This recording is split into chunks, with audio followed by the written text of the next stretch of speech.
Welcome to the pre-show, everybody. We are live. This is the pre-show for our Network Plus study group.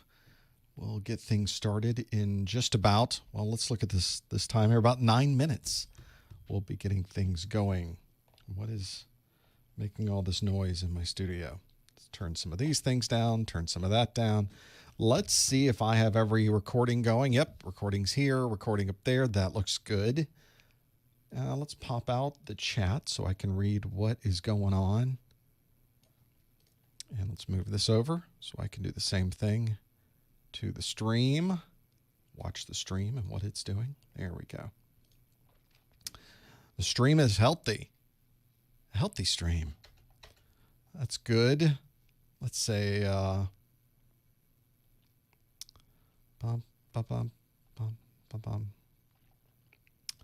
Okay. Hello, everybody. Hey, stream. Hey, Bolivia. Hey, DC. Got a lot going on, don't we? Or really not much going on if we look at it this way. What a great opportunity to get our networking skills honed just a little bit more. Should be able to use this time to be able to lock down all this Network Plus knowledge. So this will be good. Hello, Virginia Beach. Hey, Kentucky. Thanks for being here. Kingdom of Jordan, welcome. Good to have you here. I've got all Network Plus Q&A today. I've got, in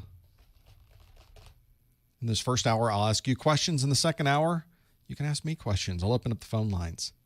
I love this keyboard. I've used this keyboard for so long, for years. There was really, from an ergonomic perspective, no better keyboard in the market, unfortunately. I would love to have a high-quality version of this, like with cherry keys, that kind of thing, like with nice mechanical key options, but this is not. This is the soft, plasticky underneath, but it's so comfortable. So that's good. Hello, Iceland and Louisiana and Rio Grande Valley, Texas. Thank you for being here. Hello, Germany and Poland and New York and Germany again. It's we got plenty here. Yeah, I know the tests are kind of scrambled up right now. It's hard to get a seat. It's hard to find out what's going on. We can talk about some of that in the second hour if you'd like. But that's okay, since everybody else is sort of in this holding pattern. You know, it's not a huge push to get all this done. Pembroke Pines is checking in on Pines Boulevard. Hello, North Carolina. Fort Polk, welcome. Utah, Houston, Egypt, Thailand, South Africa, South America, Odenton, Maryland. My Maryland, welcome. But there's plenty of opportunities now to get the training in. I'm using this. I'm thinking that this is a good opportunity because everybody's sort of holding pattern. Well, why don't we do something with ourselves so that when we come out of the holding pattern, we're actually at a better position than we were when we started. So that's pretty good. I think that works out pretty well. How do you turn off the chat feed? I guess there's an off button there somewhere. You can get rid of it. You can pop it out and close it maybe. I don't know. There's some options. There's a link there. I'm not using the chat, so maybe somebody else can. Although if somebody else found a way to turn off the chat, they wouldn't be able to tell us how to turn off the chat because it would be turned off. That's a little bit of a catch-22, isn't it?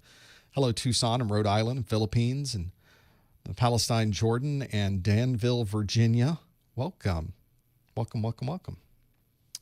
Always good. Hello, Northern Indiana. All the links and everything you need to know is at professormesser.com/live.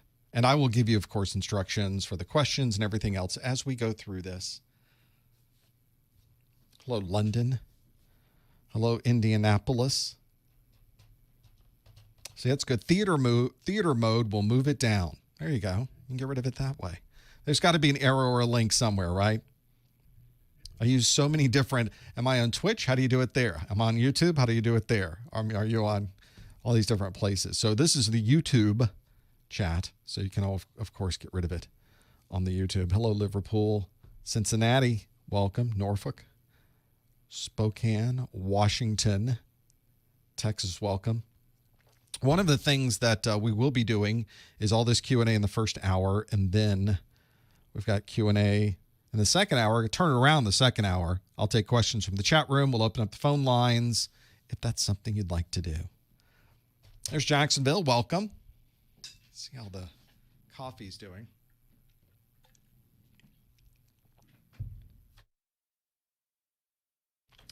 Let's see. Let me do another quick check. This is my streaming box up here. So whenever I need to know how are we doing with streaming, what is going in, what is going out, I can see the stats up there. That looks really good.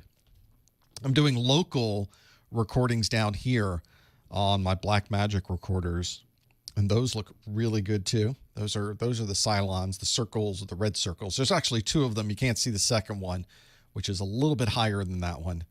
But they are rack mounted into these 19-inch racks. They're on the left and right of me. Oh, hit the mic. Sorry, everybody. Flailing my arms around. Sorry about that. What about Security Plus? Any live course? Well, this is pretty live. That's kind of how it goes here. I don't have any plans to do a live course. Like everybody shows up at 8 in the morning and we go until 5 in the evening and we do that for 2 weeks. No, not any plans for that one. That would probably knock me out. I don't know how I did it when I was doing training back in the day. One of my first jobs was as a corporate trainer, and I was training Quattro Pro. How you like that one? Quattro Pro and Windows 3.0 in Quattro Pro. That was my forte. Built those courses and presented them. That was live, in person, a week-long kind of thing. I don't know if I could do that now. And do we have to really do that now? Everything is online, on demand. I can create exactly the packaged course that's needed with the information you need and put it out there. And I think then in many ways it's much more efficient to do it that way. So no plans now or really in the future to do a Security Plus live course. Instead, I can spend that time creating other courses and other training materials instead of spending my time all day on a live stream. Which, I guess there's of course advantages and disadvantages to both. I often recommend that people go and attend a live class. I think there's great things to happen there. It would have to be a different animal than the things I'm doing with my regular course, for sure. Any new Network Plus materials? Nothing to speak of. There are plans for some things, but nothing to speak of at the moment. Nope, we got of course, the entire course is out there. So I'm happy to have that available. And of course, we'll talk about that and the course notes and other things as we go along here today. We'll get started in about a minute. When does the exam change? We'll talk about that too. For all of those. Yeah, the Security Plus study group's in 2 days. So if you show up on Thursday, is the Security Plus study group. So you can always figure out when the next live stream is going to be at professormesser.com/calendar. And you'll be able to see all of that. We've got, we're just about ready to get started, about 30 seconds. One of the things that we'll do today in this first hour is all QA on Network Plus. So should you do Network Plus first before Security Plus? Well, do you want to have a network job before you have a security job? Then yes. Do you want to have a security job first? That's kind of difficult, actually. We can even talk about that in the after show. I think a lot of people want to start with security and are finding, wait, you need some other knowledge first before you get a job in security. Network Plus makes a lot of sense there. Speaking of making sense or not, let's do a live stream, everyone. Let's start the show. Hello, everyone. Welcome to the March 2020 Professor Messer Network Plus Study Group, coming to you live from our studios here in Florida. Thanks for joining us. We've got all Network Plus Q&A to talk to you about today. All of my questions I have for you in this first hour are brand new questions. I create new questions for you every month where I will ask you questions in this first hour and you will answer those questions online. I will give you instructions on exactly how to do that in just a moment. We also, in the second hour, turn this around where I open up the phone lines and I take questions from the chat room. So you ask me questions and we see how I can answer them or not. Sometimes that's what happens. In this particular case, though, we're going to focus on giving you questions that you can use. The way you would do this is to pop open a new browser window and head over to professormesser.com/QA. That's where you want to be. That will present you with a question. It's there waiting for you right now. I'll tell you what that question is in a moment. There's also an app that you can get to do this with. It is the Socrative Student app. That is the name of the app. It's from Socrative. That's the service that we use. And it's the Socrative Student app. Get it on your favorite app store. Get it on your favorite Google Play, wherever it happens to be. And you can, of course, join us there as well. It will ask you for a room name. The room name is Professor Messer, all one word, PROFESSORMESSER. And if you've done all of those things right, there will be a question waiting for you that should look familiar, because it's a question from last month. The question asks, which of the following would be the best way to prevent an invalid spanning tree configuration? Would that be DHCP snooping? Would it be flood guard? Would it be file integrity monitoring? Would it be vulnerability scanning? Or would it be BPDU guard? Now, if you happen to know what that is, lock in your answer. Please no hints in the chat room. And while you're thinking about that, let me remind you that you can, of course, get a Network Plus pop quiz question every week by following us on Twitter, professormesser.com/Twitter. Of course, all of my Network Plus course videos are available to watch for free every minute of every video at professormesser.com/YouTube. Don't forget to subscribe and click the bell and whatever the kids say that you should be doing these days. And of course, you can have an Instagram. I have all of the Q&A that I do, I also put on Instagram these days. So it's in an Instagram carousel. So I present you with a Network Plus question. You can slide to the left and see if you happen to get that one right. A lot of you have asked over the last number of weeks, is there a way we can help support you while we're in this odd holding pattern? And a great way to do it is if you're purchasing things from Amazon, you can start at professormesser.com/Amazon. Go to that page first, then visit Amazon, and you'll still pay the same low price you've always paid at Amazon, but they give us a little bit of a finder's fee, a little bit of a commission. So you can support what we're doing here without even paying any money, and we still are able to keep the lights on. So we appreciate you doing that. A number of you have done that this week, some of you with some very significant purchases, and it does help a lot to keep things going around here. Some of you in the chat room were asking in the pre-show about the current version of the Network Plus exam. The version you should be looking for and the version that should be on all of your books is the N10-007. It was released in March the 1st of 2018.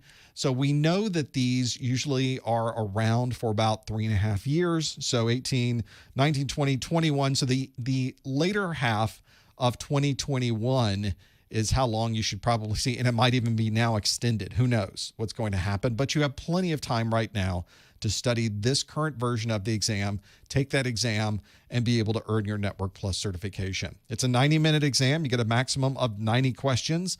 It's a combination of different types of questions, like multiple choice, which was the one we just looked at. That's a multiple choice question. But there are also questions on the exam, a handful of questions at the very beginning that are performance-based questions. These are questions that are anything but multiple choice. They might be fill in the blank. They might be putting things in a particular order. They might be drag and drop. They may put you at a command prompt and ask you to perform a function at the command prompt. You never know what they'll ask. If you want to know the topics, though, associated with these performance-based questions and multiple choice-based questions, grab the objectives from CompTIA. You can find a link to those at professormesser.com/objectives. Of course, my entire Network Plus course is available for you to watch online for free every minute of every video. There's no paywall. There's no secret codes. There's no anything you would have to know. You don't have to register. They're just there. Go watch them, and you're good to go. There's also an offline version that you can purchase so that you can take it with you anywhere. That includes both the videos, audio, and my course notes. You can find out about that at professormesser.com/getnetplus. This podcast or this video of this study group is available to watch online as a video replay at my website. Some people like to have an audio podcast version of it, though, and you can find out how to subscribe to that podcast for my A+, Network Plus, and Security Plus study groups at professormesser.com/podcast. If you come back in about a day or so, you'll also see that the replay on YouTube has timestamps in the YouTube video description. So you can jump around to exactly the timestamp you're looking for depending on the type of question or answer that you may be interested in. It's a quick way to find exactly what you want. My marketing manager, Lori, has to go through all of these and listen to everything we're doing. She's listening right now on a replay, typing in what the timestamps are so that we can have those available. Thank you, Lori. And we will, of course, offer that to you about a day later. It takes her about a day to go through these, sometimes much faster than that. But it's great because you can now go back well over a year now and get all of these timestamps, which is really nice.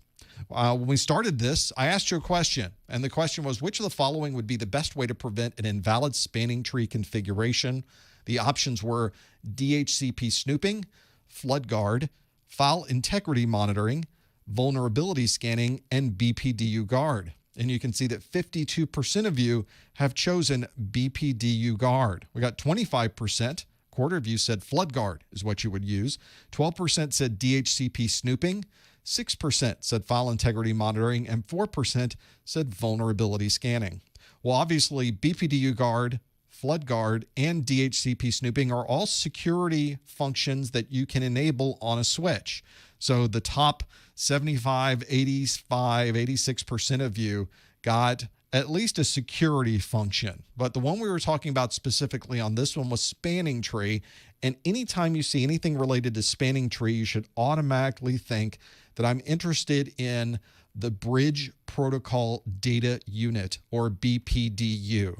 And the BPDU is the protocol that switches send back and forth to configure and keep track of what's going on with spanning tree. Why we don't call it the spanning tree protocol, I don't know. We call it the BPDU, the Bridge Protocol Data Unit. Nothing's easy, is it? And here we are with spanning tree. So you should link those things together. Anytime you hear BPDU, you should automatically think spanning tree, and that's what it was. BPDU guard is a way that you can simplify administration, really, and make things much faster for your users, but protect the network from some unwanted spanning tree communication that may be going across the network. So this is a question from last month, so looks like many of you did remember that one. And of course, BPDU guard was the right answer. If you answered E, 54% of you got that one right. Well done. We have plenty of Network Plus questions, though, that are brand new. Everything else we're going to do today are questions that I have written exactly for what we are doing here. So the first question I'd like to give you on a study group, though, is a performance-based question. The last one we did was a multiple choice where you choose A, B, C, D, or E. I want to give you one that is not an A, B, C, D, or E. This may be similar to questions you might see on the exam, or certainly the same style of questions that you might see on the exam. The question I have for you today is more of a fill in the blank. I guess it could be a drag and drop if it was put that way in the exam, but it's one that you're going to have to answer the question on. So let's do our performance-based question of the month, and it asks, what class is associated with these IP addresses? And I have 5 IP addresses. I'll read them out for those of you listening on the podcast. I want you to put 5 different answers in here. And you might duplicate the classes. Obviously, there are going to be some duplications of IP classes in here. I'm not going to give you any hints on this. And of course, don't give any hints in the chat room or give any answers in the chat room. You instead want to answer this at professormesser.com/QA. That's where you want to lock your answers in. So here are the 5 IP addresses that I would like you to tell me the class of these addresses. The first is 10.1.10.77. The second is 224.0.0.1. The third is 192.168.172.10. The fourth is 126.240.254.254. And the last one is 169.254.189.232. So those are your 5 addresses that you will want to tell me what is the class on these addresses. Now, if you don't know what the class happens to be, that's fine too, because I will tell you what they are in just a moment, how we figured all of this out. Knowing the class of an IP address it used to be important because we used the class to determine what the subnet mask is that is defined on a system. Well, these days, of course, the subnet mask can be anything. We use variable length subnet masking now. We no longer use classes. In fact, we rarely even refer to IP addresses as having a class unless it's something that's more colloquial, where we can say, oh, yeah, I configure that with a Class C subnet.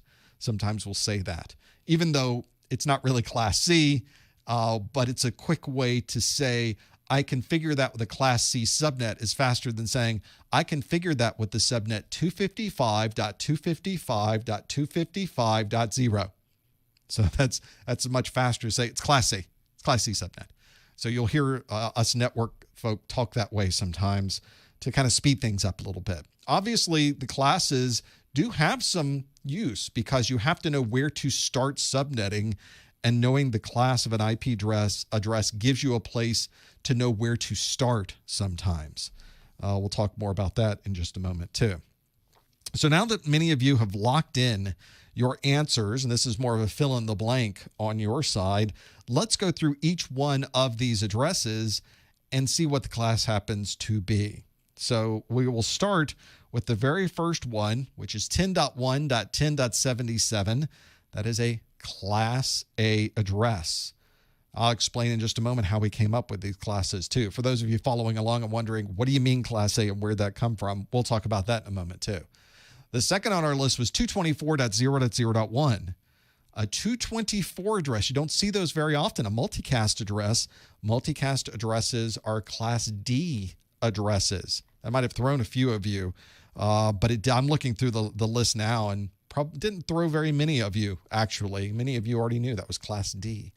The next on our list, 192.168.172.10. That is a Class C address. I think I wrote all these down properly. I'm now doing them in my head, wondering, did I write down the right answer? Yes, I believe I did. And the fourth on our list, 126.240.254.254. That one's a difficult one. It's a big number, but it's a Class A. 126.240.254.254 is indeed a Class A. And the last on our list, 168.254.189.232 is technically speaking a Class B address. So if you answered Class A, Class D, Class C, Class A, Class B, those are the right answers. Now, where do we get these classes from? As I mentioned, it's an old school way of referring to these IP addresses back in the day where subnet masks were determined automatically. You didn't put in a subnet mask. It figured out what the subnet mask based on what the IP address was. We obviously don't do that anymore. We don't use class-based subnetting anymore. You should never look at an address these days and try to figure out what the class it happens to be so that you can figure out the subnet, because those things are very, very different these days. What we really are determining is what are the bits that start that particular first octet of the IP address. For example, the very first one we had in our list was a 10.1.10.77. So the 10 dot on that list has a 0 associated with it. So if you were to convert that 10 to binary, because it starts with 0, it is a Class A.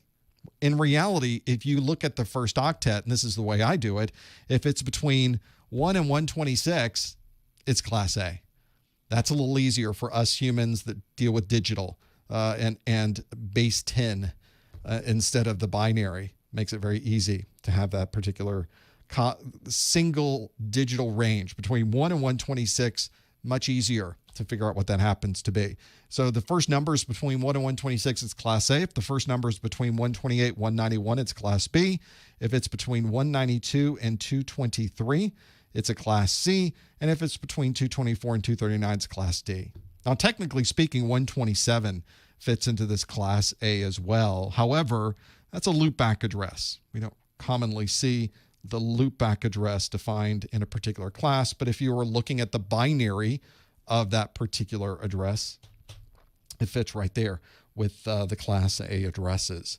So there you go. That is the reason we broke that down and figured out those things and had to really understand what those happen to be. Maybe that's one where if you're looking at the details of this, that's where those differences are, and having to figure out what all those different addresses happen to be. As I mentioned, and I get this all the time because I will put references to IP addresses and subnet masks in my video. Did I change addresses from one screen to the other? I'm not surprised. So the fact that you even noticed it happen means you get a point automatically. Congratulations. One of the things I mentioned, though, in my videos is sometimes I will reference a 10 dot address, 10.1.10.1, and it will have a subnet mask on it with 255.255.255.0. But as you can see here, a Class A address, the default subnet mask that we used to use in the day of class-based subnetting is 255.0.0.0. So I often get the messages from folks saying, wait, you have a Class A address, but you use the Class C subnet mask. Yes, because Class A addresses don't exist any longer. We don't use class-based networking any longer. So this is really not only a historical view of the things we used, it's the starting point when we start subnetting. So there is value to understanding what these classes are, not in the configuration of our systems, but when we start doing more detailed subnetting becomes very important. So thank you for everyone for pointing out that I changed numbers in the middle of this, not even changing the video. We're going with it. I'm not going to edit this after the fact. You will all be able to figure that out on your own as well and figure out the details of this. So take my changes. What was it before? What is it after? Look at the differences in the classes and give yourself a bonus point for finding that. Well done.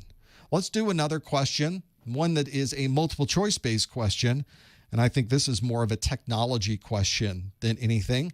This question asks, which of these would be the most common use of NFC? Which of these would be the most common use of NFC? Would it be to view and control a remote desktop? Would it be to make a purchase at a hardware store? Would it be to secure individual switch ports? Would it be to connect to a remote site over an encrypted tunnel? Or would it be to forward traffic based on the destination IP address? Quickly again, which of these would be the most common use of NFC? Would it be to view and control a remote desktop? Would it be to make a purchase at a hardware store? Would it be to secure individual switch ports? Would it be to connect to a remote site over an encrypted tunnel? Or would it be to forward traffic based on the destination IP address? You think you know the answer. Do not answer in the chat room. No hints in the chat room, please. You want to instead go to professormesser.com/QA, right there at the bottom. professormesser.com/QA, and you can lock in your answer. In fact, you will often see some of these are very much technology questions. This is a very simple, straightforward technology question. On your exam, what you may find is that the questions themselves are more of a story around the use of NFC, that a person is in the situation and they performed a function and they used NFC to do this. Why were they using it? And you will get an explanation. You have to find the explanation that fits the best with this. In our study groups, I tend to shrink those down a little bit. First, because it's a lot to talk about in a single question. And secondly, what we're really trying to do is get a focus on, do we understand the base technologies? Do we really understand what the exam is going to expect us to know? So that is where I really try to focus the questions in the study group. If you've ever seen some of my other books, none of my Network Plus books have practice exams, but my Security Plus practice exams, for example, is a book written more to the style of the exam. I don't want to do all style of the exam questions in our study groups. So that is where that came from. Let's see how you did with this question. Which of these would be the most common use of NFC?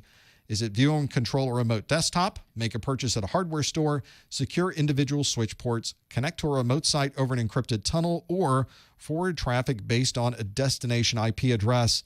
And I would say a vast majority, 81% of you say you would use NFC to make a purchase at a hardware store.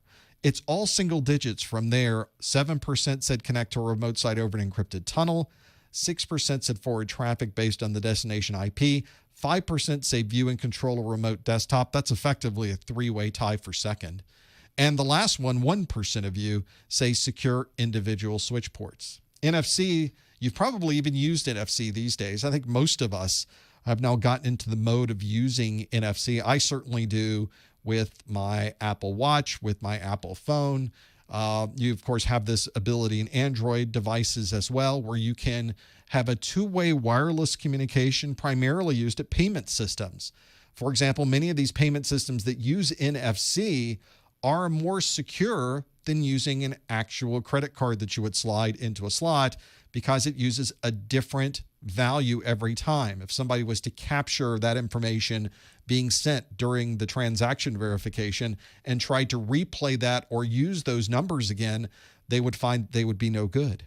So it's actually more secure in some cases to use NFC than using other types of technologies. And I sometimes, because I have to tell people these things because I'm a geek, and using this using my Apple Watch, and somebody will say, "Oh, you're using the Apple Watch. People don't usually do this." And I say, "Well, they should, because it's more secure." And people don't even realize that, to be able to work through all of those.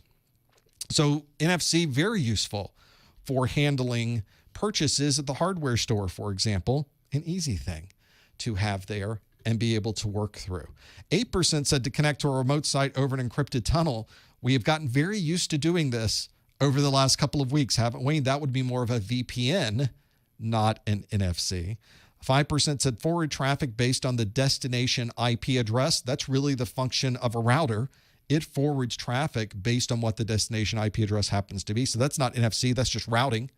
5% said to view and control a remote desktop is more RDP, I guess, if we had to put some type of definition on that. And lastly, securing individual switch ports. Well, as we mentioned in that previous question we did, the very first question of the day, there were a lot of different flood and BPDU and DHCP snooping and other types of securing of switch ports that you can do. And securing individual switch ports, maybe with 802.1x, is another good way to secure switch ports, but that would not be NFC. Your best answer for NFC is the one that 81% of you chose, which is make a purchase at a hardware store. I've already had the chat room yelling at me already, saying that why am I using Apple products? I use all products. In fact, as you're sitting here watching this video, in fact, I'll show you in the room. Here's the room. So you've got Apple, Windows 10, and Linux all sitting here on the same desk. So, and of course, if you go to my website, it's all Linux. Almost all of it's Linux. There's a little bit of other things thrown in there, but mostly Linux on my website. I use all operating systems. I think that there's advantages and disadvantages to every operating system. Use the one that makes sense for you. Let's do some more questions. I've got another networking question for you. This question asks, which of these would best describe the location of a CSU-DSU? Which of these would best describe the location of a CSU-DSU? Would it be between a fiber network and a copper network? Would it be at the power supply of a router? Would it be between a WAP and the wired network? Would it be between a router and a WAN circuit? Or would it be at the extension between two networks? Where would we best find the location of a CSU-DSU? Is it between a fiber network and copper network? Is it at the power supply of a router? Is it between a WAP and the wired network? Is it between a router and a WAN circuit? Or is it at the extension between two networks? If you think you know the answer, put your answer in at ProfessorMesser.com/QA. Lock in your answer for CSU-DSU. Yes, there's still CSU-DSUs out there. We're still using CSU-DSUs. That's one thing you'll always find about networking that's a little bit different if you come from the operating system side of things, or perhaps even the data center server side of things. Those technologies tend to move pretty quick, relatively speaking. You tend to have operating systems change every 2 to 3 years. So we go from Windows Server 2000 whatever it is to the next Windows Server 2000 whatever it is. We jump every 3 or 4 years between all of those. Same thing on our desktop. Even though now Windows 10 is here, you'll notice that even Windows 10 is evolving very quickly as it goes along. We can't even call the original Windows 10 the same as what the existing Windows 10 is. It's a dramatic difference in how those operating systems are working. But with networking, once a technology goes into the network, it stays there sometimes a very, very long time, because a network is such a big infrastructure connection. There are often contracts associated with this. We sign very long-term contracts for some of these technologies. And so you'll see things that were put into the network 10 years ago that are still running today and operating and providing an important function for the network technologies that we're using. So let's see if you are familiar with CSU/DSU technologies. This asked which of these would best describe the location of a CSU/DSU between a fiber network and copper network, at the power supply of a router, between a WAP and the wired network, between a router and a WAN circuit, or at the extension between two networks. 51%, we did get a majority, just over 1% over, saying that it's between a router and a WAN circuit. But 27% of you said you would put it between a fiber network and a copper network. That's what a CSU/DSU is for. We have a tie for third between a WAP, which would be a wireless access point, and the wired network. And another group said at the extension between two networks. And lastly, 5% said it's at the power supply of a router is where you would put a CSU/DSU. Well, it helps you if you know what CSU/DSU is. Those terms, we almost even forget what the names are because we don't ever say the names in our network day to day. We always ask, do you know where that CSU/DSU is located? It's the channel service unit and data service unit.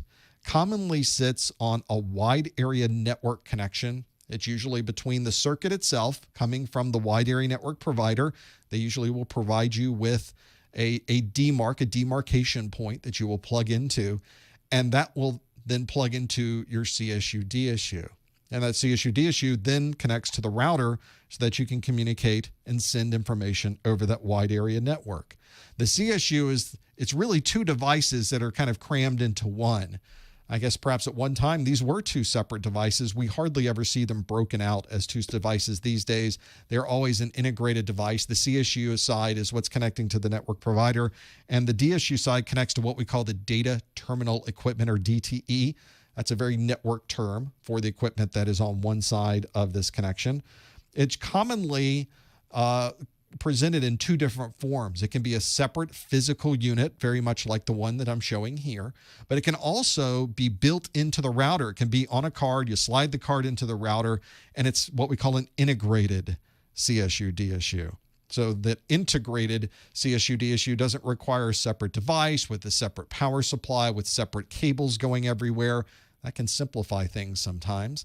But obviously, if it goes bad, we have to now change devices out of a router, which may not be as easy as changing out an external devices. And very often, if you have multiple CSU/DSUs in your environment, they are cards that fit into a modular rack. So you might have 10 or 12 or 20 CSU/DSU cards all lined up in the back of your data center, all managing and providing the conversion between the provider's serial wide area network connections and the type of serial connection you would expect to have come into a router. So that is the best place to find a CSU/DSU. So if you answer D, between a router and a WAN circuit, 51% of you got absolutely correct. That is what that is. We would also see that 26% of you said between a fiber network and copper network. That is more of a fiber transceiver or a fiber converter. That would not be a CSU/DSU. 10% said between a wireless access point, a WAP, and the wired network. Well, that's effectively a WAP. That's what that is between the wireless network and the wired is the WAP itself. You don't need anything between the WAP and the wired network. Usually your wired network is plugging directly into the WAP. 8% of you said at the extension between two networks. That would be more of a repeater, not a CSU/DSU. And 5% said at the power supply of a router. I don't know, with power supply of a router, I guess you would have some type of surge suppressor or UPS perhaps, but you would not use a CSU/DSU. So some of you asked, so is a CSU/DSU considered a modem? In most cases, no, it's not really a modulator, demodulator, because most of the signal that's coming in from most of these wide area network connections you would be using are already digital. They're sending you a digital signal. You're really more converting the digital signal that's there. Would that make it more of a gateway, perhaps? Or some type of layer one conversion? Not really a layer one conversion, because it's taking a completely different modulation type on the wide area network side and converting it to a modulation type that's understood by your router. So that's why there's that conversion that occurs on those. So not really a modem in its underlying functionality. Technically speaking, the cable modem that you use is not a modem. Technically, your cable modem is more of a C issue, D issue. If you want to really break it down into its very specific functionality, we just call it a cable modem because that's the term that I think most people are comfortable with. Could you imagine telling the consumer market that you need to get a cable C issue, D issue, and try to explain to them channel service unit and data service unit? That would not be what you would want. It's a modem. So that's something most people are familiar with that term. So we call it a cable modem to have those things there. So that's your answer there. D, between a router and WAN circuit, those are your C issue, D issues. If you have to bounce your C issue, D issue all the time, that's not a good situation either. C issue, D issues are just solid. They work all the time. They very rarely are the issue that you're going to run into. Once they're configured properly and put in line, you practically never touch them again. So one of those situations. Well, already we've talked in this very short period in the study group about CSU, DSUs. We've talked about switch security. We've talked about all of these different types of classes of subnetting. And of course, there's fiber and topologies and proxies and all other things that you need to know for your Security Plus exam. You can, of course, find all of these things in your Network Plus exam objectives. And all of my videos are written directly to the objectives. But there's a lot here. You would have to watch a lot of videos to be able to get everything that's there. And then, of course, try taking notes on all of that. It may be a little overwhelming. So what I've done is taken all of the data from all of my videos, all of the text, all of the graphics, all of the charts that I've created, and I put them into one document. This is my Network Plus course notes. These course notes are a PDF that you can purchase and download right now. Let's do 2 pages across. There we go. You can see it's 66 pages long. You can find all of these different pieces of this. For example, if you wanted to know more about copper termination standards, we'll just click right to that page. Takes me to page 29, and all of these standards are here on the page. So in fact, this goes through a little bit of section 2.1 optical fiber connectors, 2.1 copper termination standards, 2.1 network termination points. The text is here, the graphics are there, the details are there. There's a lot of information in these course notes, and they're designed to give you a little bit more detail than you might have from the videos. And of course, you should still be reading your books. You should still be watching the videos. You should still be getting hands-on and going through your labs. But it's very nice to have a summary of everything all in one place. There's both this digital version of the summary, and I've also got physical versions of the course notes. There's a physical book. It's exactly the same content, of course, the same pictures, the same graphs, exactly the same page per page. We've just printed it out for you on these dead trees that we have sitting around. So this is another nice, high-quality, full-color book. And when you purchase the physical version, I, of course, have to ship this to you, but you also get the digital version for free when you buy the physical version. So you can have both. And you have an option there what to choose from. This is also a great way to support the website. So if you're someone who likes the things that we do here and you would like to support us and keep these videos going, it's another great way to make that happen. Find out more about this at professormesser.com/NPCN for Network Plus course notes. And thanks very much for those of you that have purchased the notes already. We really do appreciate your support. Let's do some more questions. Here's one for you that asks, a system administrator would like to collect performance metrics from every server in the data center. Which of the following would be the best place to store these logs? Would it be SNMP? Would it be Active Directory? Would it be syslog? Would it be Radius? Or would it be SIM? A system administrator would like to collect performance metrics from every server in the data center. Which of the following would be the best place to store these logs? Would it be SNMP, Active Directory, syslog, Radius, or SIM? If you think you know the answer, lock it in at professormesser.com/QA. Please, no answers in the chat room, no hints in the chat room. We'll figure out what those happen to be. This is a very common task, by the way. If you've ever worked in a data center or managed a network, it's very common to grab metrics, statistics from every server in the data center, every switch in the data center, every router in the data center, every firewall in the data center. It's quite a bit of data, by the way. It's a large amount of data. So figuring out the best place to store these logs is a pretty important place as well, because you have to be sure you're storing them in the right place. Lock in your answer right now, professormesser.com/QA. and see if maybe some of you have already done this as well. You've already set up a management device of some kind. It's pulling statistics, but you got to store the data somewhere, don't you? So where is that going to be? It's going to be important to know where that goes. So I see you locking in your answers now. Hard to Google this one, isn't it? Because this is not a question anyone's seen before. I write all of these questions brand new every time. You shouldn't be Googling anyway. No Googling. Don't do that. Let's see how you answered this.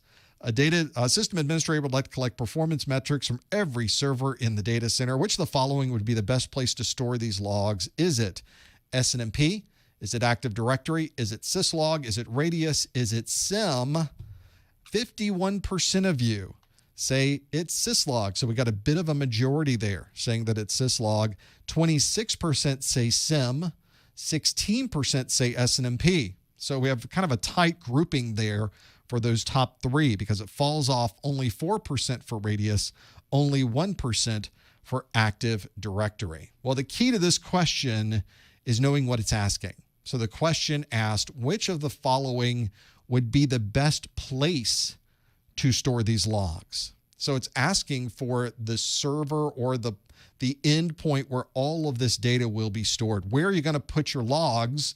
You're going to put your logs on a SIM, a security information and event management device. This is where you would take all of these different logs from all of these different devices, all of your Windows servers, all of your Linux servers, all of your switches, all of your routers, all of your firewalls. It all comes back to a single place that can first parse through the logs and understand the language of logs that are spoken by a switch and understand the language of those logs spoken by a Windows server is very different to have those things there. That's why we have to have a device that's smart enough to parse out all the logs and then store them into what effectively is a massive database that will have all of the alerts and alarms that come from these devices.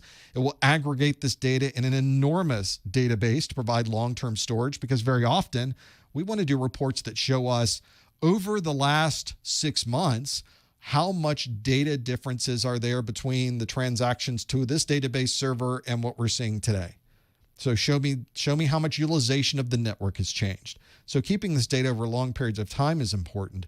It's also useful if you have something that's smart enough to begin correlating this data together so that it knows that if there is a certain firewall statistic, that firewall statistic may be something that can be correlated back to a switch or back to a router, and you can present all of this data in one place. And of course, if you ever need to go back and look at details of the logs, they're all sitting there waiting for you. It's a great place to begin forensics. So the logs themselves may be quite large and have tons of data inside of them. Could you imagine trying to do this manually? This would not be possible. We're talking terabytes of data in a very short period of time. But you can, of course, see here, this happens to be, it looks like a Windows Active Directory log, a Windows Server log, where somebody has tried to log in and it created an event for them logging in, put in the event log. You can also take all this data that is in text form and begin creating more graphical views of this. So many SIMs will provide not only a detailed reporting tool to give you text-based reports, but also some nice graphical reports like this one. So in this particular case, the final location, the best place to store these logs is going to be on that SIM.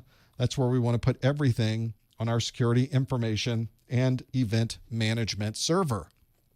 Now, what about these other questions that came in? Because 54% of you say you store it at syslog. Syslog is a common way to retrieve information from a device and transfer log data. Syslog is kind of the standard we would use. How would we grab and pull this information back from routers, switches, Windows servers, Linux servers? Those are all running very different operating systems. They're all collecting very different kinds of information. So how do we get all of those logs sent back in a standard way so that we can then parse them? Well, the standard way of transferring those logs is through a syslog. That is the type of protocol and method that we would use to transfer logs regardless of what that device happens to be.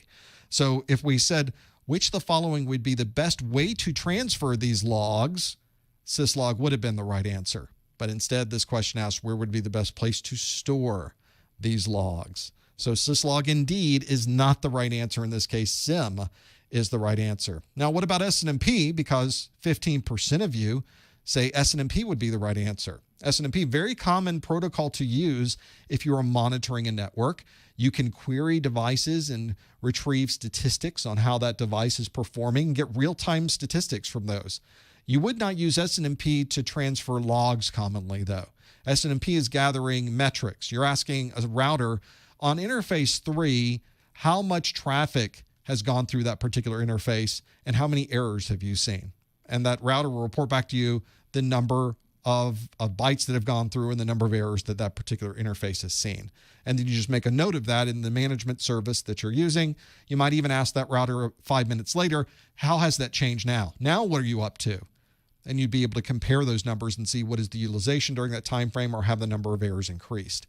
SNMP is great for doing those immediate real-time statistical gathering metrics, but it is not commonly used to transfer log files. So this would not be the right answer if you were trying to do anything with logs. If you are dealing only with performance metrics or you wanted to know a real-time view of what particular performance might be on a device, SNMP would be the best way to do that.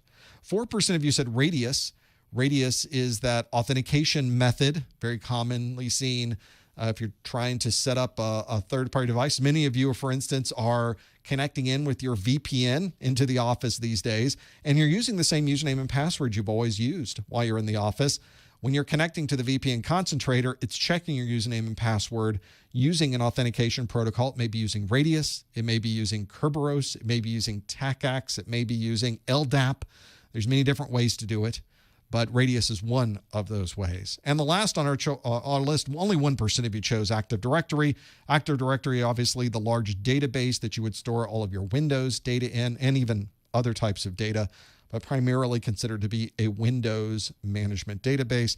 That is certainly not where you would store log files. So everybody was correct on this one, except for that 1% that said Active Directory. Definitely don't store your log files in your Active Directory database. So for those of you that have never worked with a SIM before, you've never seen a SIM before, one of the things you may want to do, and I've seen these out on the internet, and I'm not going to give any specific sites, but there are a number of SIMs that you can connect to over the internet where you can use them in a demo form. So all you have to do is maybe do a live demo SIM. That would be a good Google search. And you may be able to log into a SIM and just start looking around, playing around with the log files, look at some of the reports that are there, and get a feel for what a SIM might do for you. That's a good lab that you can do right now to prepare you for your Network Plus certification. Let's get another question in. We've got some time. This question asks, let's bring you over to this one that asks, a server administrator would like to prevent anyone from changing any core operating system files. Which of the following would be the best way to provide this functionality? Would it be a FIM? Would it be device hardening? Would it be a router ACL? Would it be a honeypot? Or would it be vulnerability scanning? A server administrator would like to prevent anyone from changing any core operating system files. Which of the following would be the best way to provide this functionality? Would it be a FIM? Would it be device hardening? Would it be a router ACL? Would it be honeypot? Or would it be vulnerability scanning? You think you know the answer?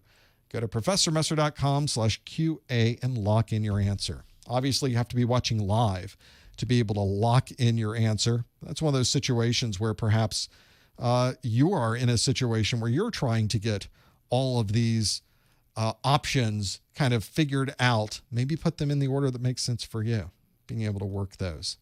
Always have a look at ProfessorMesser.com/QA and figure that out if you are watching live. If you're not watching live, the ProfessorMesser.com/QA is not available, obviously. So you should always watch and be able to see that. Know exactly when we're going to be live by going to ProfessorMesser.com/calendar, and you yourself will be able to figure out when you can attend live, because we'd like you to vote on what you think your favorite answer is. If you are watching this on a replay, just make a note of it, and we'll tell you what the answer is in just a moment. This is something that's very common to do on a server, by the way, especially a server that's outward facing, where there is a potential that somebody on the internet or somebody could gain access to that server and make changes that you would not want to make changes. So it's nice to have technologies like this where you could possibly prevent or at least have a way to be notified if somebody made some of these changes on this network. So another thing to think about as we figure out the best way to provide this functionality. Let's see how we did with this one. A server administrator would like to prevent anyone from changing core operating system files. Which of the following would be the best way to provide this functionality? 49% say you would do device hardening. 31% said a FEM. 15% said a router ACL. 3% said honeypot, and 1% said vulnerability scanning.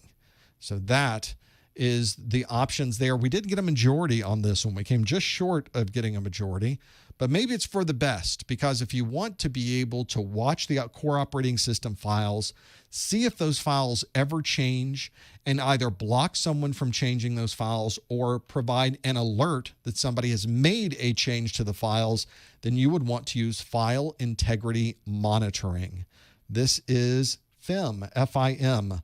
File integrity monitoring. If you're a server administrator, you're probably very familiar with this. This is something that all server administrators use to some degree to be able to use this from. So you're able to watch what's happening. In Windows, we have a flavor of this that's not real time, but it's still a way that you could run this utility to see if any core operating system files have changed. In Windows, it's a system file checker. That's the name of the utility, or SFC. SFC is a type of file integrity monitoring, or FIM. So that becomes useful. In Linux, there's one called Tripwire. That's a very common one that's used on the Linux side. And for IPS, if you have a host, and a lot of host-based IPSs have this type of functionality as well, to have file integrity monitoring. So this is where you would go to be able to get those answers. If you chose FIM, there were 32% of you that chose A, FIM, file integrity monitoring. That is the right answer. 49% of you said device hardening. Just the name of that sounds like it's the right answer to me. Device hardening. You're making this device more hardened. But the device hardening itself is one where you're making sure that your operating system files are up to date. There's no known vulnerabilities in the operating system, that you're running the latest version of the applications on the server. Perhaps you're even running a host-based firewall that are limiting what ports are accessible from certain interfaces over the network, and you're hardening the device to prevent people from getting in. But once someone gets in and wants to make a change to the operating system files, the device hardening isn't going to work. So that is not one that's going to be very good to have that there. So this is one where you're really watching to see, is a file changing? Is somebody changing the binary, the timestamp, and other important details about that file? And you're either allowing it or not allowing it.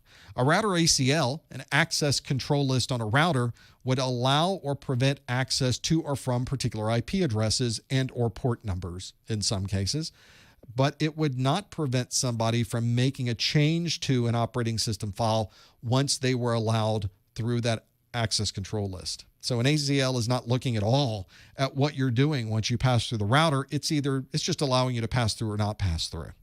3% of you said honeypot. Honeypots are very useful for finding someone who is trying to attack a machine, but instead of a real machine, they're attacking a fake machine. Very nice to have that fake machine. It seems like it's real to the bad guy, and you're able now to monitor and see what they're trying to do as they get into your network. And vulnerability scanning, a very good way to find some of the vulnerabilities that you might be able to correct by performing device hardening. But again, vulnerability scanning is something that you do on demand, and it certainly does not prevent someone from changing a core operating system file once they get into your network. So there is your best answer on this one, is your FIM, your file integrity monitoring. It's a great way to find and block somebody from making changes to these operating system files.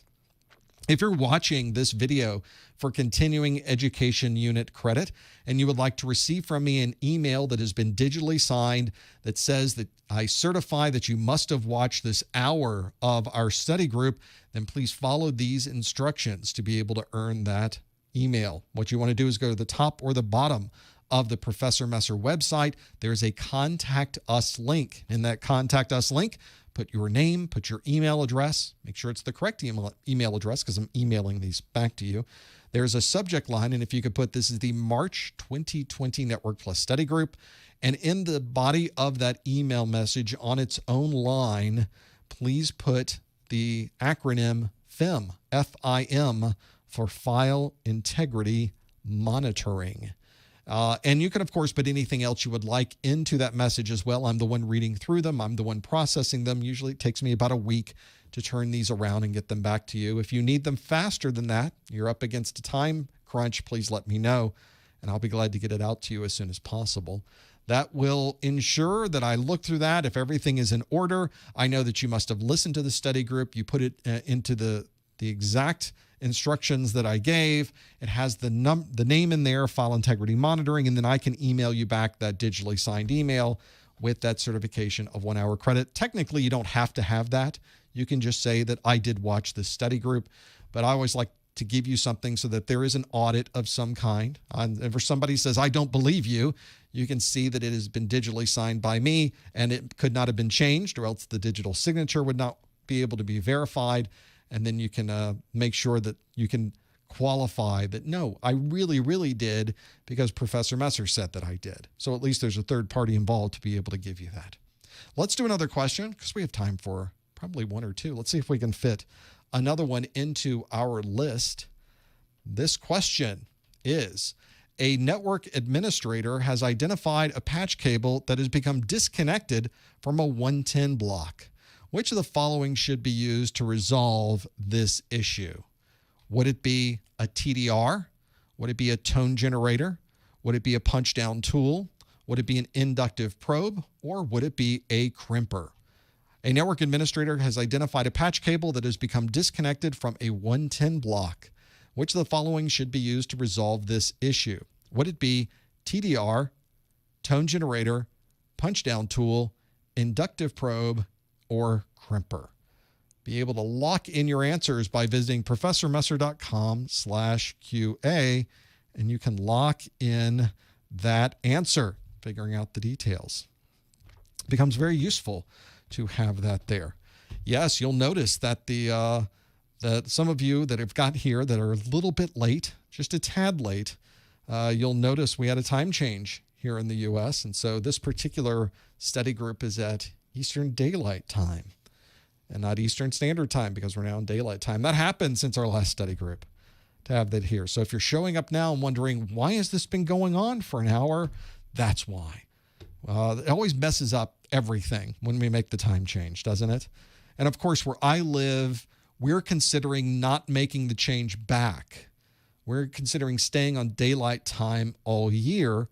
I can only imagine the craziness that will cause if we ever decide to do that. We're all going to be doing something different. We'll never know when things happen. We'll always have this. Can you imagine only one state does that and all the states around don't? And of course, I have Daylight Time and Standard Time. It's on my website, but which one is it? I don't think that's going to make sense for anyone to have those there. That's probably why, though, for those of you that were listening in and showing up now, why that happens. Yeah, it should always be a one or the other to have this here. Let's see how we did on this one. A network administrator has identified a patch cable that's become disconnected from the 110 block. Which of the following should be used to resolve this issue? 84% of you say it's punch down tool. And 8% said a tone generator, 6% said a TDR, 3% said a crimper, nobody said inductive probe. Some of you have worked on a 110 block before, or maybe a 66 block, or some type of block in the data center. And you've used a punch down tool, like the one that is here, to take these loose wires that are sitting around and punch it directly into the metal that is in these punch down blocks so that you can connect one set of machines to a set of switches. It can be very, very tedious to do work with a punch down tool. You have to plug in all of the wires. They have to be in the right place. And if you've ever been in there, it's kind of loud. Clunk, clunk, clunk, clunk, clunk. You're just punch, punch, punch, punch, punch as you go down the list. Have those there. There's wire all over the floor because it trims the wires once you finish punching it down. But once they're in the punch down block, you're locked in. You're not coming out of there very easily. So very commonly, this is a permanent connection that you are making. And then maybe on the other side of this, you have a patch that you're making to a switch so you can move things around later on. These punch down tools go back to the day of just analog telephone. And we continued to use them with our digital networks because it's a very useful way to consolidate all your wiring in one place. It's up against the wall. We can now manage the wires a lot better. Very useful to have that there. And this is why if you're someone who wants to become more familiar with these patch panels and using the patch panels, it probably would behoove you to become familiar with punch down tools and how those might work. So that is the right answer. It's punch down tool. You all knew that. 82% of you knew that it was a punch down tool. Why is it not a tone generator? 9% said tone generator. If you have a bunch of wires that are going from, maybe you have one wire at a workstation and it's going into the ceiling and it comes out in a closet where there are hundreds of wires, how do you find the other end of the one side that you have? Well, you would need a tone generator. You put a tone on the wire on one side, use an inductive probe on the other side to find that noisy wire in that bunch. You can do it very, very quickly by using the tone generator and the inductive probe together to be able to make that happen. We have 7% of you said a TDR, time domain reflectometer, which is a great way to determine if there are any problems with the wire across that run, but they would not help you connect back to a 110 block. You need some type of connectivity to do that. TDR is a very good way to find problems on the wire, to see if the wire really is category 5, category 5E, category 6. It's a great way to test those wires, but it doesn't help you plug them in to begin with. You would use the TDR once you have connected the wire, once you have punched it down, or just before you punch it down, you want to see, is this wire really in good shape? Should I really be using this on my network? Let's test it first. If it tests good, then we'll punch it down or we'll put some crimps on it and make sure we have those there. And obviously the crimper is used on your RJ45 connector and RJ11 connectors most commonly to put that connector onto the end of the wire. Very useful to have that there. I think we've got time for one more question. We can squeeze one in, can't we? Let's get one more into the list. We usually don't do more than this, but I think we can make this happen. And it's a question that everybody loves, which is a cloud model question. The question asks, a developer is building a cloud-based application that uses predefined modules provided by the cloud service provider. Which of the following would best describe this cloud model? Would it be SaaS? Would it be on-premises? Would it be PaaS? Would it be community? Would it be IaaS? It's not really a good IaaS. That doesn't really have a good ring to it. So a developer is building a cloud-based application that uses predefined modules provided by the cloud service provider. Which of the following would best describe this cloud model? SaaS, on-premises, PaaS, community, or IaaS? See, I'll just spell out everything. Can't go wrong. If you think you know the answer, lock it in at professormesser.com/QA. And you can, of course, find the one you think it is. Put it into that list. Cloud services, cloud technologies, and basic understanding of the cloud is important for the A+, the Network Plus, and the Security Plus. These are questions, by the way, that are almost the same across all three of those exams.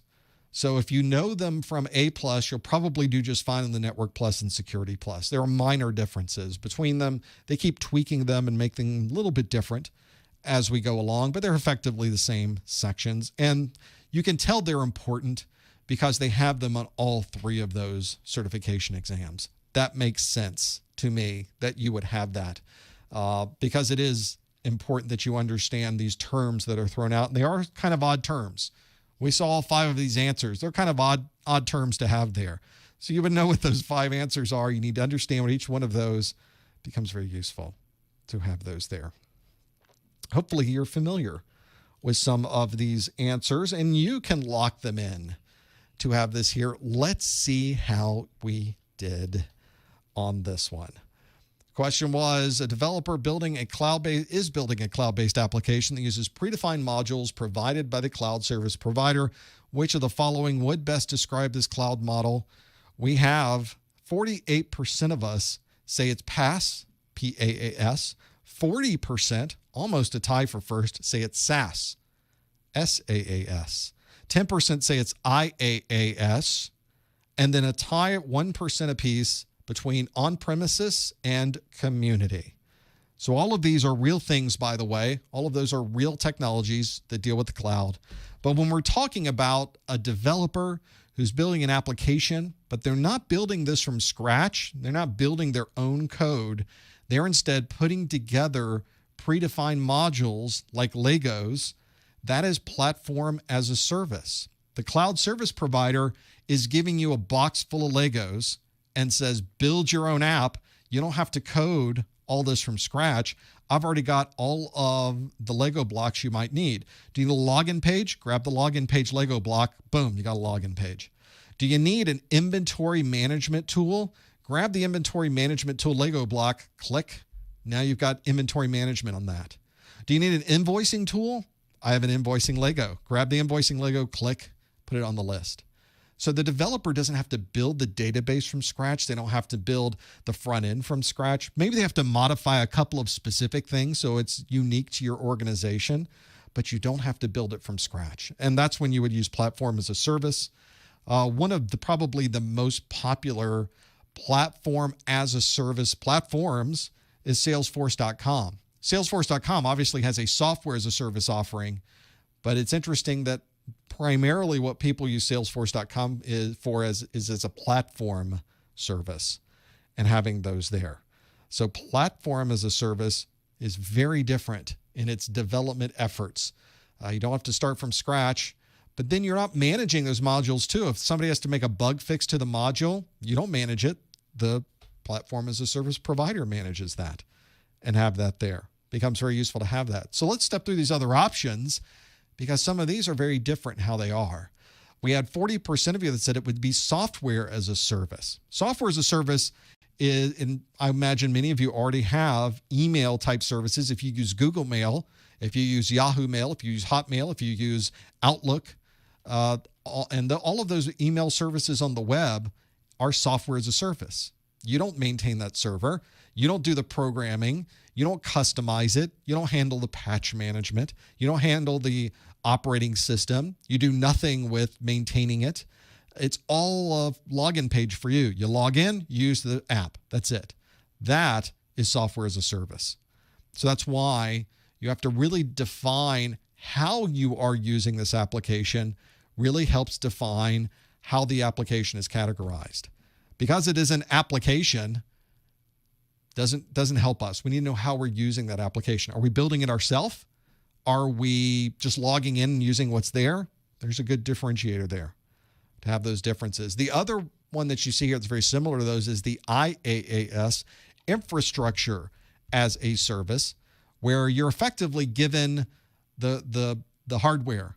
You're given a CPU, you're given some memory, you're provided with a network interface, you got some storage.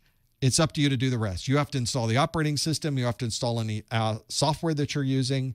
It's all up to you to make that happen.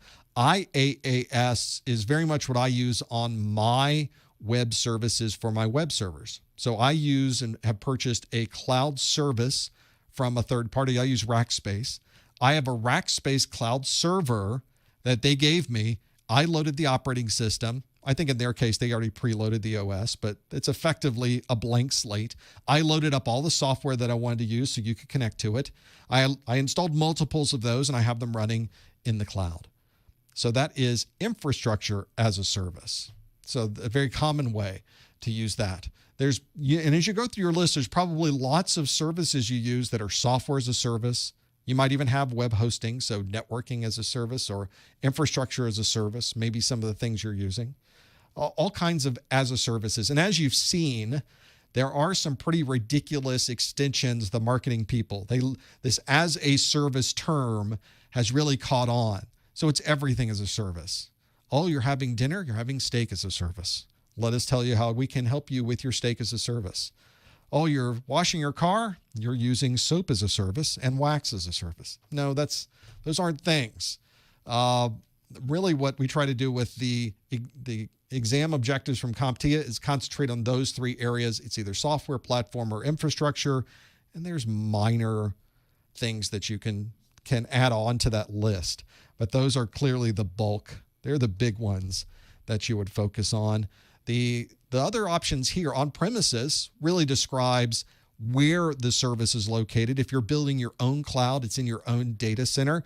You would often refer to that as an on-premises cloud. An on-prem cloud would be your cloud service.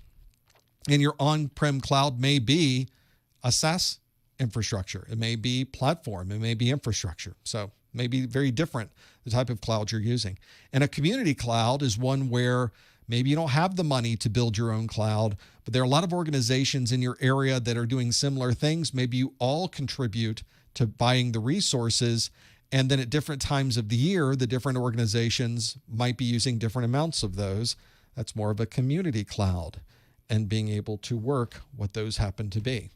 So that is the right answer. In this case, this is a platform as a service. Anytime you see anything that's modular, where it's a developer and they're putting their own Lego blocks together, that's platform as a service. That's a good way to remember what that happens to be in that list. So how many people got that one right? Platform as a service. 48% of you were spot on by answering C, platform as a service. As I mentioned, all of those exam objectives are out on the CompTIA website. You should absolutely have a copy of these exam objectives.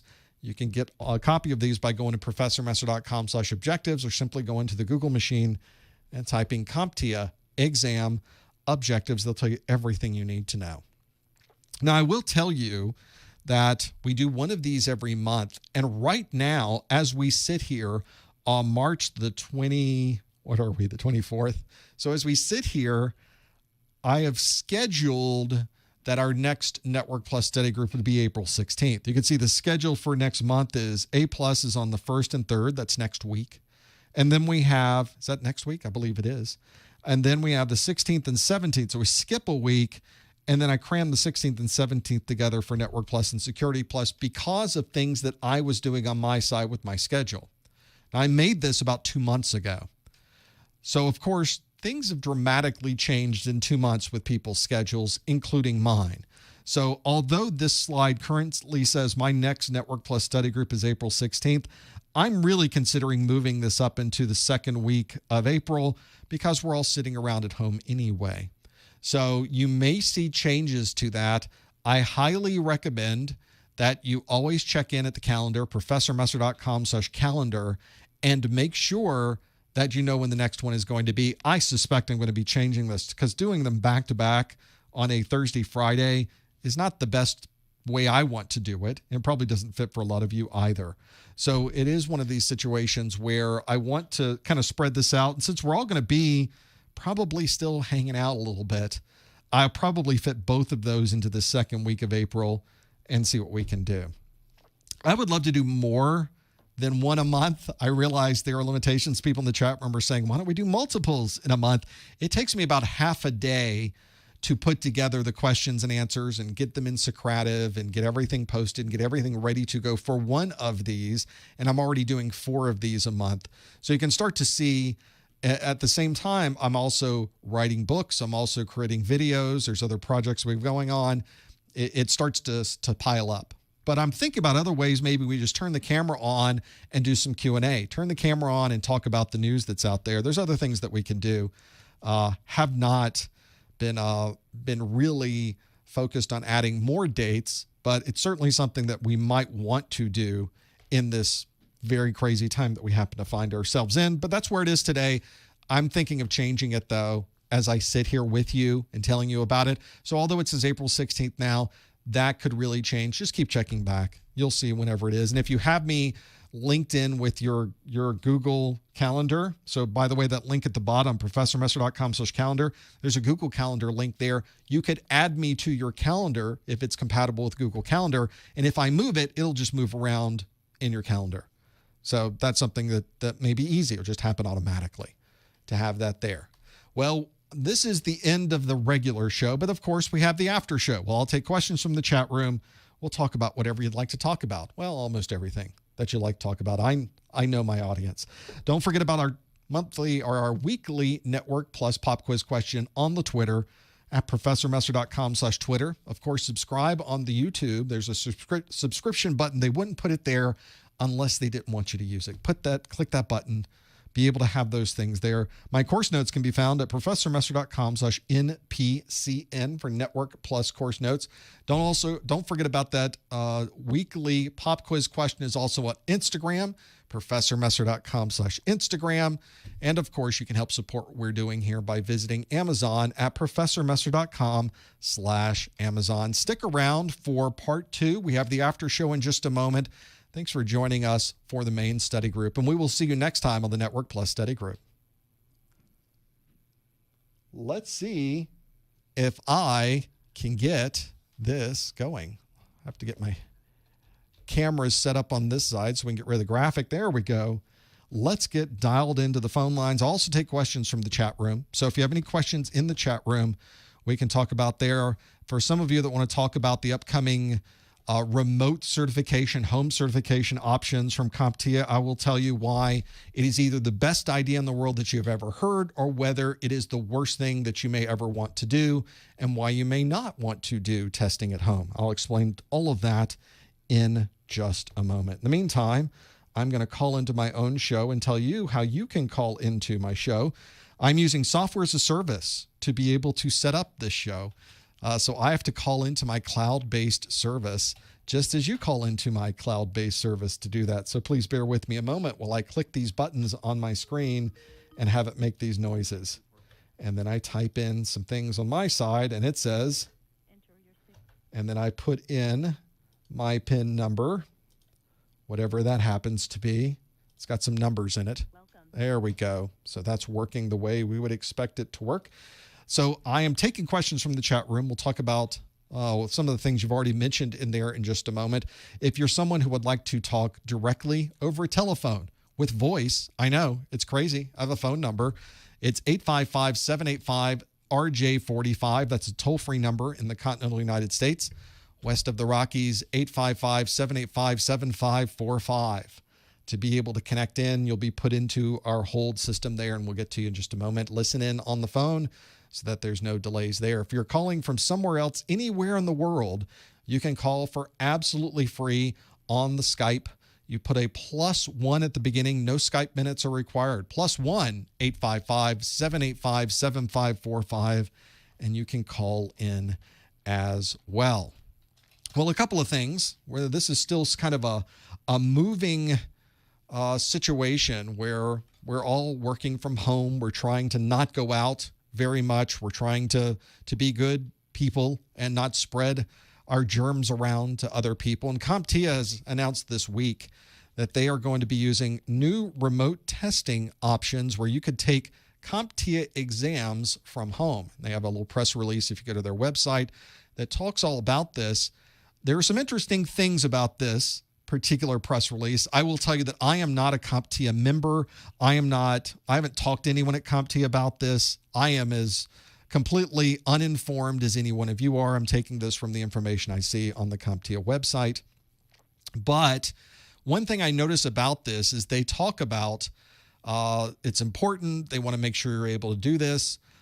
They talk about extending exam vouchers. So any exam vouchers that expire in March to April have been extended through June the 30th. That's kind of nice. On here, they don't talk about extending your certification time frame. However, if you have a certification that is coming due that you're expiring, they haven't talked about extending that I have found. If somebody else has a press release or information about that CompTIA has talked publicly about, I'd love to see that as well. One thing they also put on here is that CompTIA will very shortly be offering candidates remote certification testing where you can test anywhere, test anytime in a highly secure environment. They expect to have this option available in April, and they ask you to put your email and your country in there. If you have already signed up and have registered for an exam, you probably will get some type of priority with that. What they don't put on this page is which exams will be covered.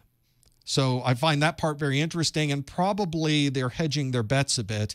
Providing home-based testing has a significant scalability problem for those that are doing it. And probably in this particular situation, even more so, because someone has to watch you take the exam. In an exam center, there's someone who's already there. They're usually manning the front desk. They often have a camera that they can look in and see. And there might be a room of 10 or 20 people taking exams, depending on how big your testing center is. So there's a scalability that's very easy. There's someone already there. You come in, you take your exam. They can check in on you, make sure you're not cheating, make sure everything's on the up and up, and that everybody is taking the exam the way they should be. But for home testing, it's generally speaking, a one-on-one situation. They may be able to scale it out a little better on their side, so it's 2-to-1 or 3-to-1 or 4-to-1. But someone has to watch you. Someone has to be in a place where they can watch you. And traditionally, the people watching you are people that have been outsourced to countries other than North America, very commonly to India or other places overseas. Well, not everyone has access to the network from home in India. There's a little bit of a technology infrastructure problem there that we have to get over. So we have to make sure enough people are able to watch you take the test. On top of that, it's a complex process. You have to be able to show the person who's watching you over a webcam that you're in a secure place, that a television isn't there, that the door is not there, there's not things written on the wall, there's no books sitting around open that you can read. They have to be able to see the room. And we don't know the details of this yet, but commonly they have to load software on your computer so they can watch what you're doing on your computer, which I already, from a security perspective, many of you know, I come from a security background working as a systems engineer for a next generation firewall company. Loading third-party software on a computer that is specifically designed to spy on you, that's the purpose of that, already gives me a bit of pause. So now it's a more complicated process. And I have, as people in the chat room are saying, I have heard of people taking their exams in a bathroom. I have heard of people taking their exams in a guest room where nothing is there, but not everybody has that flexibility to be able to do that. It's not an easy, simple thing to take an exam at home. Plus, you have to be concerned that, is the software going to work properly on your computer, or is it going to crash? Is the software going to work properly on the type of system that you use? Do you use Windows? Do you use Mac OS? Do you use Linux? Is it going to work properly on those? What happens if your network connection goes out in the middle of this? Is that a problem? So taking an exam at home is not a panacea. It's not a fix for everything. I saw a lot of people saying hooray, but in reality, it's not so hooray. It's really more of a situation that should probably be reserved for people that have a problem getting to a testing center at a remote location, at a very far away location. Of course, we're all in that situation right now. So maybe it would make more sense for people that are tight on time. Maybe your certification is coming up for renewal, or somebody wants to hire you right now, but you need that particular cert. That makes more sense for doing this at home. I think it adds a level of stress. It would add a level of stress for me to take my exam at home. I imagine it would add a level of stress for others because there are all these other moving parts that you have to deal with. To me, that's not the best testing environment. I like to be as relaxed as possible. I like to be in an environment I'm comfortable with. I don't have to worry about the network going out. I don't want to have to worry about my room being cleaned to the point that nothing is anywhere. I don't want somebody watching me the whole time over my webcam, unless they're paying me. No, that's not what I meant. That's one of those situations, though, where you really don't have a lot of control over that. And if something goes wrong, now we have a problem. So that's that. I think it's going to be one of these situations where we start to see them roll it out kind of slowly. They're not going to be able to get everybody in on the first week. In fact, they may have just only so many slots available, and they may not be able to get to as many people as they would like to. So it's not a best possible situation. That being said, at least there are some options available. At least those that have to get those certifications done have that option there. And if you're somebody, you're tight on time, you have to get this cert done, there's a job waiting on the cert, no problem. Spend the extra time. Spend the time a day before making sure everything is set up the way that it should be, so that all you have to do is walk in, no stress, everything's ready to go, and everything will be work. So maybe that's my trade-off there. There are pluses and minuses there. Nothing is perfect. Nothing is exactly what we want. But for some of you, it might make more sense to wait until you can go back to a testing center. It's not going to be that long in the big scheme of things. And many of us don't need to have this certification done tomorrow because we're all in this holding pattern. So I guess it would make sense for many of us to be able to wait and see how it goes. That's my opinion of this. Take it as it's there, but find the way that works best for you. And just don't rule out going to a center. Don't necessarily rule out taking it at home either. Find the system in the way that works in the way that you want to work. Let's go to the phone lines. The 313 area code. Hello, caller. What's your name? Where are you calling from? Hello, Professor Messer. Hello, caller. This is Ali. Hello, Ali. I'm from Cambridge, Mass. Welcome. Thanks for calling. What can we do for you, Ali? I have a question regarding to work. So I'm trying to get into networking, but I'm trying, I don't know where to start. So I'm applying now for some help desk, help support role. But I noticed something like each job, even if it's help desk support, a lot of them will, the requirements are a little bit different. So I'm trying to brush up on some stuff like on YouTube, and some of your videos and other people's videos on Office 365 and other platforms that I'm not familiar with. Right.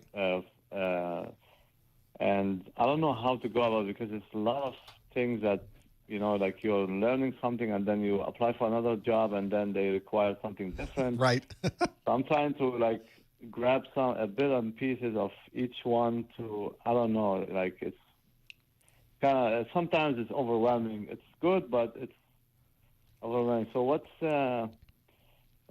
your advice in this situation? Well, I can tell you that is perfectly normal, especially when looking at help desk, because every organization has they have a set of things that are the same. Most organizations have an infrastructure of Windows that are run, so they want you to have a knowledge of Active Directory. It's almost universal in any help desk position.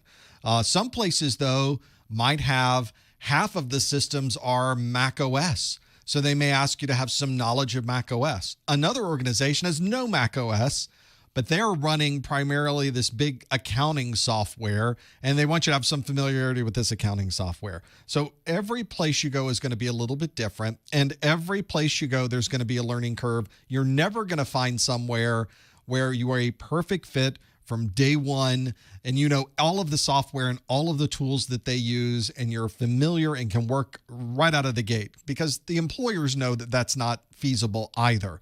The employers know that there will be certain things that you're not familiar with. And in fact, most people will describe it when you start at a help desk, go, well, I don't know that software. Oh, that's okay. We'll teach that to you. That's easy. We'll get you running on that, no problem. But they want somebody with the good fundamentals. So as long as you've got a good foundation there, that you've gone through the A+, and you understand those technologies and maybe have completed those certifications, you understand the administration of Windows, maybe you do have some Active Directory knowledge and how to at least manage accounts and be able to reset passwords in Active Directory. Those types of things are very good tools to bring to the table. And even if you don't know the intricacies of managing Outlook 365, that's okay. That's a one-off. And as I mentioned, most employers will tell you, no problem, we'll bring you up to speed on that during your first week, and you'll know everything after the first day you need to know. Focus on the things you do know. Focus, if you happen to see one thing over and over and over that every employer obviously wants to have, well, that might be a little different. If you see it over and over and over again, Active Directory, Active Directory, Active Directory, and you don't have any Active Directory experience, well, now you know where you need to start your labs. You need to grab a Windows server. You need to load it into a VM. You need to run a Windows system, connect it to the Active Directory, manage those users in Active Directory. That's a good lab that you could go through. But if it's one of these one-offs that every company has their own little thing, I think you're fine. Don't be afraid to submit a job posting. Don't be afraid to give your resume to somebody because it doesn't fit the job 100%. Not everybody's going to fit it 100%. A lot of it will be how they like you, how they feel your knowledge is so far of these topics, how they feel you would be learning some of the things you don't already know. That can be compensated during the interview process, and maybe it turns out not to be a big deal at all, Ali. Okay, Yeah, I agree with you. Because whatever they might have like 50 items. I mean, it's like kind of hard to have everything, but I know that they put more than what's expected. But one last thing too is like in interviews, is when they say, "Tell me more about yourself." Are they talking about like you have to focus on your technical skills or your people skills? This always throw me off. Like I don't know what they're expecting from me. I would say the vast majority of employers who are asking that question want to see if you're someone who's compatible with working in their organization. And I would say, for the most part, if you're a pleasant person to talk to, you're able to communicate with other people well, you're able to talk about some of them when they ask you, tell us about yourself, you should have a set of bullets that you go down. Oh, well, I've lived here all my life. I went to this high school. I got my degree from here, or I worked in this organization. You should eventually take these things, that about you and you in this area and the things you like to do, and maybe the hobbies that you have, and then spin it into what this job happens to be. And I've been in technology. I've loved technology my whole life. I set up my first lab when I was in high school. I've got a big lab at home where I'm running these particular technologies. And that's when I saw your job posting, it seemed to fit very well with the things that I already knew. And so I thought I would contact you guys and see if it was a good fit. Those are the things they're looking for. They're not only looking for a technical role where you're knowledgeable, because you'll probably have a technical part of the interview where they ask you questions. Tell me everything you know about Windows. Tell me the most difficult Windows problem you had to solve. They may do that, but they're also wanting to know about you because they don't want to hire somebody who is a bad fit from a personality perspective. They've spent all this time and money training you. They get you in the help desk, and then you say bad things to the clients who are calling in, and you can't handle the stress. They don't want to hire that person either. So it's a good chance for you to be friendly and just to talk about you as a person and say, here is me and why I think I'm a good fit for this. It should always be spun at the end of the question, should always be somehow spun into, that's who I am, and that's also why I think I'm a good fit for this particular role. That's a great point. Thank you so much for your feedback. That was really great. Thanks, Ali. I appreciate the call. Best of luck. Thank you. And you're in a good place, by the way, Ali, if you're still listening in, is you're in a great geography for this type of thing. There's plenty of technology roles in your area, so just keep going to those interviews. Always have a question. Always have a story to tell during your interview. That's sometimes why I always tell people that you should set up a lab at home just so you can break things. In fact, setting up the lab is probably going to be difficult enough as it is, but try setting up pfSense that's running Snort. That's a firewall and intrusion prevention. Set that up on your existing network. Maybe try running your existing internet connection through a pfSense box with Snort just to see the things that are hitting your network from the outside. So that's a great place to first talk about, I set up pfSense firewall, and here's what I did wrong, and here's how I fixed it. That's already a story for an interview. Then, once I set it up, you'll never believe the stuff I saw coming in from the internet where people are trying to hack me. And here are the things I saw show up in Snort. So there's already two great stories, by the way, that you would get from setting up one single lab system with pfSense running Snort. So those are things that can really help you in an interview, and you should absolutely take those into account. Having those stories are really great, and that's really what the person interviewing you wants to know about. Tell us some good stories about some of the things that you've done. Those stories will help you, and they'll change over time. Obviously, if you go to a job where you're server administrator or you're doing network administration or you want to get into security, these will be other stories that you'll come up with from things that you've done. I've had stories where I've completely brought the network down because of my own fault, something I did. Everybody will do this eventually. You will break the network, and suddenly they will barge into your office saying, what just happened? Oh, I just broke the network. Okay, that only lost us, everybody in the company got disconnected because of you for 30 minutes. That only cost us this much money. Those are things that happen all the time. But it's a great story for later, and you won't make that problem. That thing won't happen again. Won't make that mistake. Thanks for holding. Caller from 513. What's your name? Where are you calling from? Hey, Professor. It's Chris Stubbs from Cincinnati, Ohio. How are you? Thanks for calling, Chris. What can we do for you? Well, I called in last month and told you that I was going to be taking my Network Plus on March the 10th. Aha. So how did that schedule go? I passed. Hey, you were able to take the exam and you passed. That's a winner all the way around. Congratulations. Thank you. Congratulations for getting a seat at a testing center before all the craziness started, or maybe in the middle of it.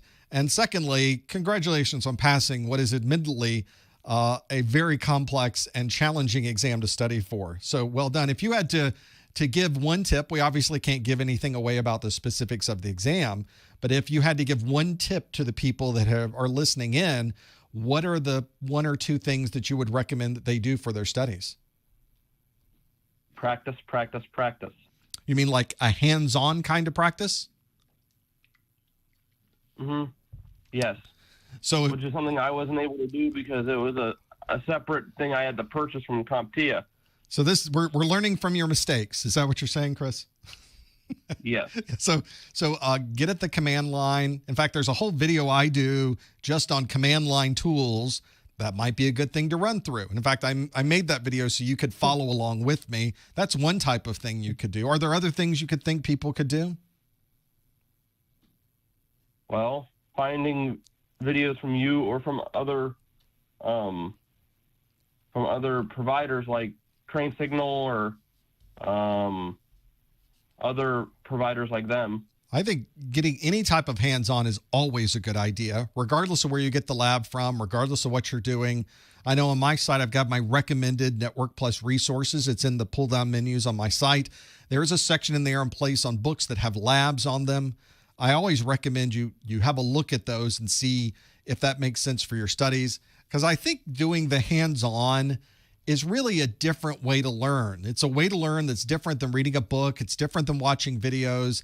For me, it kind of ties it all together, and I think it makes the testing process go much better. So now that you've finished Network Plus, it's now on your belt, you're Network Plus certified. Now you've got, after doing that, now suddenly, literally the world comes to a halt, and we're all in this standby mode. Now what are you going to do?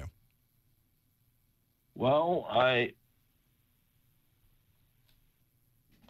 after I get off the phone with you, I'm going to call my program director at the school where I took my classes to see if I can get a voucher for, or not voucher, a Cert Master for the A+ software. I think this is now the opportunity that a lot of people are taking to kind of build their knowledge base, to kind of get the certifications they haven't had time to do otherwise. I thought I would see just completely a drop in the people coming to my site and watching the videos. No, I'm seeing kind of a steady rate of people that are still interested in learning these things because they know this is going to be over really probably shorter than we realize. And we're going to have to go back to work. We're going to need to get that job. We're going to need to get that better job. There might even be some opportunities out there if we can take advantage of them. So now's the time to study. So good for you for going down that route. And congratulations on your Network Plus, Chris. Thank you. Thanks for calling. That's always a good thing to hear about, too. If you're somebody who is going through the process of studying for the exam and you finally get a chance to take it, which I know a lot of us got caught because we aren't able to go to a testing center anymore. But boy, it's kind of nice to have that in your pocket now. But even somebody who just had their exam, now maybe we can get something else done during this somewhat of a break in normalcy, and we can take advantage of that and go through it. I love the concept. I love the thought of that. Let's go to 612. Hi, caller. What's your name? Where are you calling from? 612. Are you there? Caller. I don't even hear anything. Are you there, caller? Maybe you're muted. 612. Check your mute button. Don't want to have that there. Hi, caller. Are you there? From the Minneapolis. I'll stick you back in the queue. And no, Yes, yes. hey, there you are. What's your name? Where are you calling from? My name is Anele, and I'm calling all the way from Las Vegas, Nevada. Oh, welcome. Thanks for calling. What can we do for you? Yeah, so I've been watching your program for quite some time now, and I started going to class and taking Linux and Network Plus. Nice. And my goal is to try and become a pen tester or ethical hacker. Great. But so I called, we started watching your videos and just wanted to get the kind of right career path idea in following that stream. And on top of that, just to get the right idea of what certs to take after I've gotten my Network Plus. Right. Whenever anyone starts looking at security, looking at really anything to do with IT security, and I think a lot of people look at penetration testing as an interesting role, not only because it's kind of sexy and it's interesting in the industry. When somebody's doing the penetration test and the exploiting of a system in the movies, it's always interesting. So it's a perfect idea. We could travel the world, in some cases even sit at home and do these penetration tests on these networks legally. People want us to break into their networks. We're effectively a high-tech thief in being able to get into a physical or digital system and be able to get in when nobody else thought you'd be able to. Obviously, to be able to do that well, you need some very detailed knowledge of the things you need to be able to get through. So there's probably going to be in your way some networks, some firewalls and security systems, and some operating systems.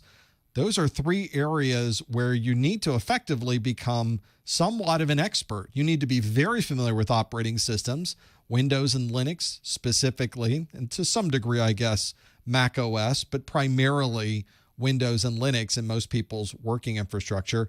We need to be able to be familiar with not only how security systems work, today's next generation firewalls and intrusion prevention that's built into those, and we need to be able to know how to get through them or how to understand where they happen to be. And then, of course, we need to understand, once we get through those, how's this network set up? How do I move around the network? Where are these connections going to? How do I figure out where this network is going?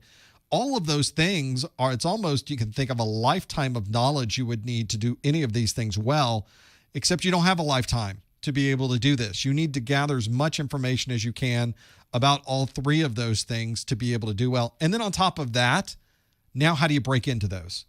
So there's the fourth thing you add on the top layer of all of that is now how do you take advantage of the vulnerabilities that would allow you access into those systems? And now we're really just talking about the digital side of things. We aren't even talking about the physical side of things. Knowing how to physically pick a lock is a valuable tool for somebody who is doing legitimate, ethical intrusion protection, intrusion prevention, vulnerability, pen testing, and that whole area. So there is some pretty important things. I'm even amazed today at how easy it is to get through some of the digital card systems by using a magnet in some cases. Walking up, sticking a magnet on it, and the door opens, that kind of thing. There are systems out there that are that vulnerable, but you already have to be familiar with that to be able to do it.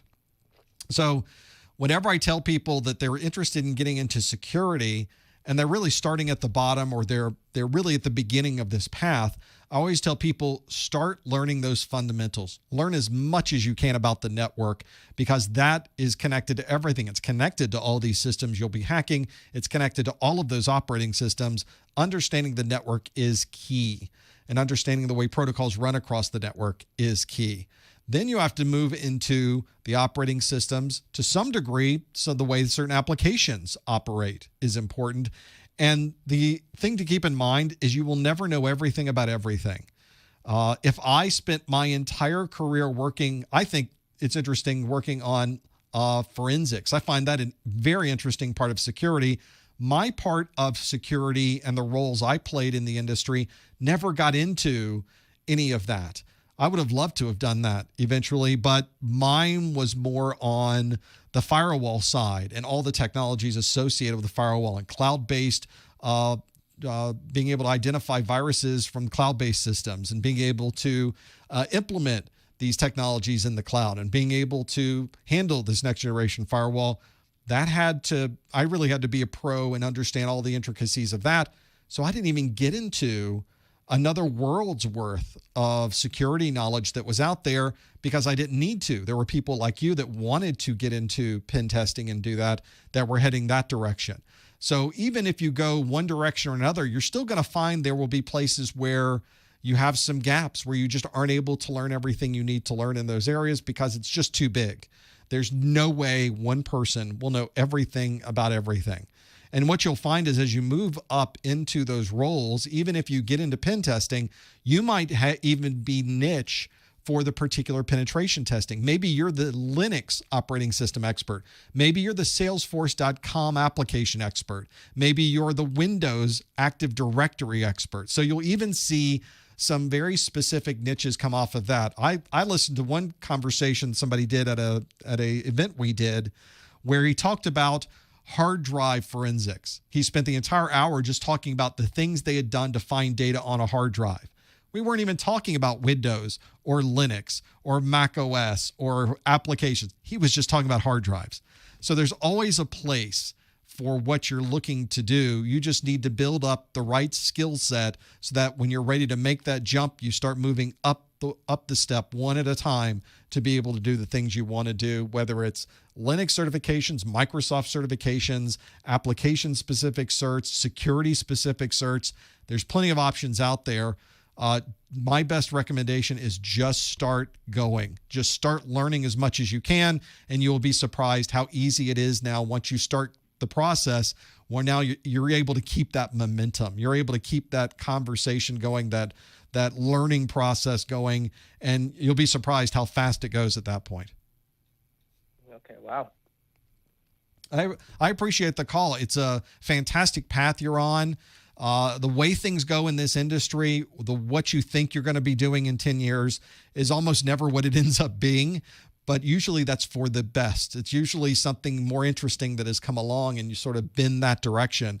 But the good part is that there's no ceiling. Just figure out how high you'd like to go and keep going.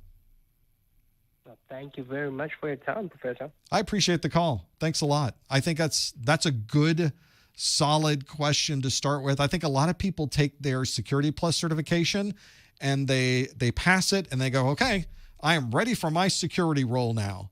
But the reality is that's really just the beginnings of what you would need to know with security. I think most people who want to get into an IT security role should get as much network knowledge as possible. Learn everything you can about switches, routers, protocols, encryption, connectivity, redundancy, tunnels. There's so much. You could spend your entire life. The routing protocols, there's way too much in networking. Learn as much as you can about networking, then move off into security. I think that's always a good path. I think that's the path most organizations are looking for as well. So that's what I would recommend. Thank you for holding so long from the 530 area code. Hi, caller. What's your name? Where are you calling from? Hi, caller. Boy, you have an awful signal there. You can pick up the phone there and tell us your name, where you're calling from. Can you hear me?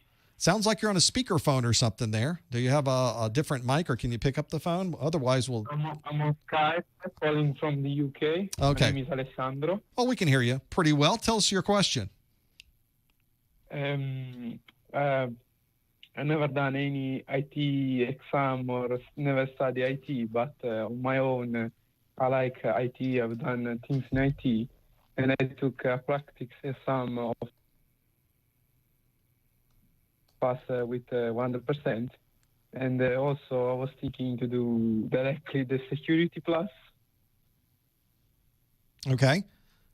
You broke up a little bit. You had mentioned you'd passed something and you got 100%. What did you start with? I was saying a practice test. Okay. A plus. Gotcha. And then you went and you finished your Security Plus. You got certified with your Security Plus, or you're working on that? Working on that, but I just did a practice test. Gotcha. Okay. What's your question? Should I stick with the A plus, or should I go for higher? I think certification? I think whenever I get a question, a lot of people saying, what do I do first? Or I have this, what do I do next? And the real question is I have to kind of turn it around and kind of put a mirror up and say, what is it that you want to do next? Not even thinking, no, let's not even go 5 years in the future. What do you want the next job to be? What is kind of the next job? And then ultimately, where would you like to take this? Do you have an idea? Well, my next job, I would like to be IT related. Great. IT support. Perfect. And on a long term, I will be cybersecurity expert. Great. So that's exactly the path I think most people should have in their minds, which is what do I want to do next? What would I love to be able to do in the future? Because I think that adjusts and sets the right tone for the things you have to do today. And then once you're working along those things today, where you need to position yourself best to be able to traverse this craziness that we have in our industry.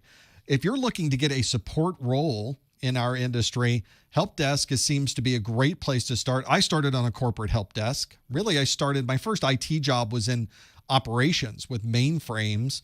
And my first job out of school, I guess, was more of a support role. It was a field support role, more field installation. And then I went from there to corporate help desk. So corporate help desk for me was kind of my third job. I finally got a corporate help desk job. That's how bad the other two jobs were before that finally I worked myself up into a corporate help desk role. But actually, it was a nice help desk. It was a nice environment. This wasn't one where you were in a call center. You were in a corporate environment, and you were in a 5-story building, and people were calling you for things that they needed. But I think that was a perfect role for me, and I think it's a perfect role for a lot of people because you learn a lot about a lot of things. So I got to learn about operating systems. I got to learn about scripting. I got to learn about mainframes. I got to learn about accounting applications. I got to learn about troubleshooting hardware and replacing systems. Got to learn kind of a mixture of different things. And what I ended up noticing is that I really liked working with the servers. I really liked working with, at that time, Novell servers and Windows servers.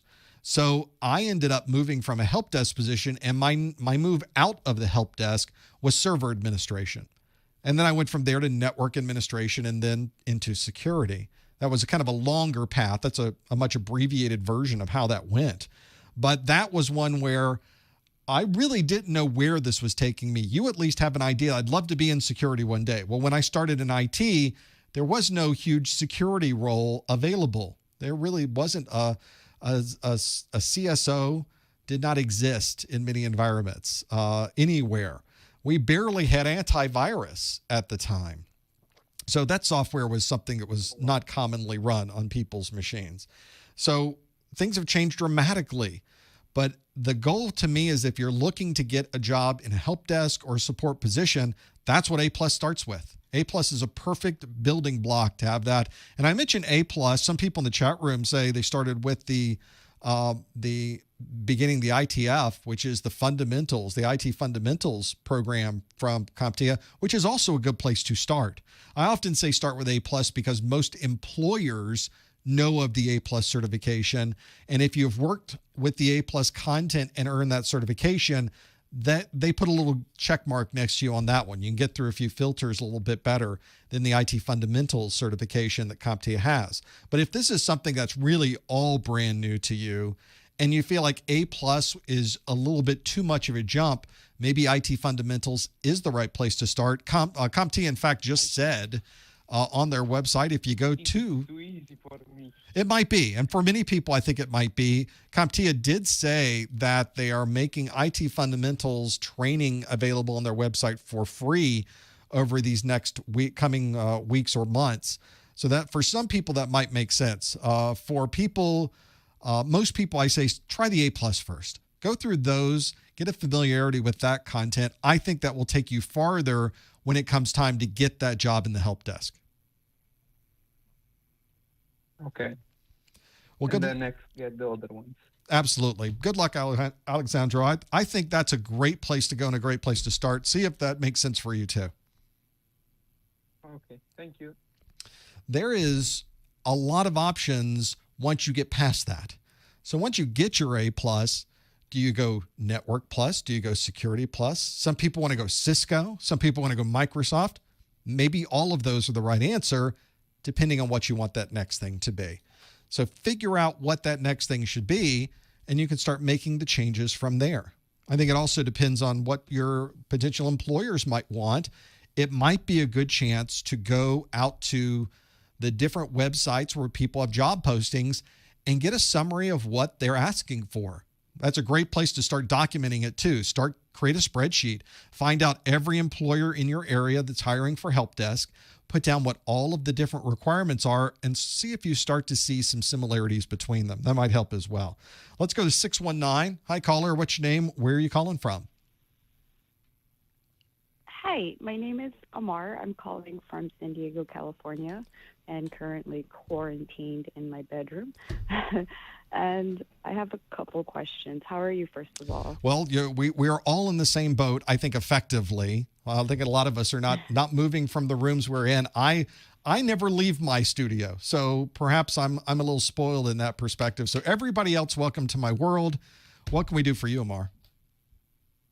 Okay, so I have always been interested in information technology, and I just wanted to ask you if you would suggest a good idea to start with either just hands-on studying to prep for like these exams, and like for A+, for instance, what kind of hands-on would be qualified, like just practice tests, or would there be situations or environments that you can set up that you can just replicate things or see the effects of certain things or commands per se? I'll let you answer that first, or if that's not clear, let me know. Let's talk about that one, because that is one of the four major parts, the major sections that I recommend people really look into when they are studying. I always tell people they need four things to really properly study for these certification exams, not just CompTIA certification exams, but any certification exam, one from Microsoft, one from Cisco, one from anywhere. I'm sorry to interrupt you, but I'm a terrible test taker. I have anxiety to the max. I've always hated taking tests. So for me, it's like I always get the easy questions wrong and like the complex questions right, and the teacher's like, oh, there's like 90% of the students who got question 28 wrong, and I'm like looking at my paper, I'm like, oh well, I got that right, but I missed the one that everyone got, so I've always struggled with anxiety and testing, and I don't think I want CompTIA to know that or employers to know that, because that's just not comfort zone for me. So I don't mean to interrupt you. I just wanted to let you know that, so that you can gear your response towards people with similar situations like myself. I don't think anybody is a good test taker, ultimately. I think we all have challenges when it comes to taking an exam. I hate the first 10 minutes of any certification exam, industry certification exam. I can't. The anxiety level's high with me. I'm reading the first question. I read the first sentence, and I have no idea what it says. I read it again. I can see their words. I'm clearly reading English. I understand what the words mean, but it's not clicking in my brain. It takes me about 10 minutes to finally come down from that nonsense where my brain is, where I can finally get into the mode of taking the exams. And everybody has different things they do during an exam to make things better. But the good part about that, by the way, is that you can end up taking the exam over and over and over until you pass it, and nobody knows how many times you took it. Nobody even knows what your score was when you passed it.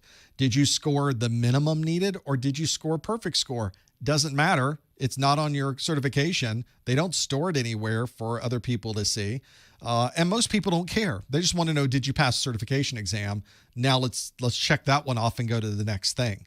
I normally tell people, though, if they really want to have the best possible experience during the exam and avoid as much anxiety as possible, then you need to know the content really solid.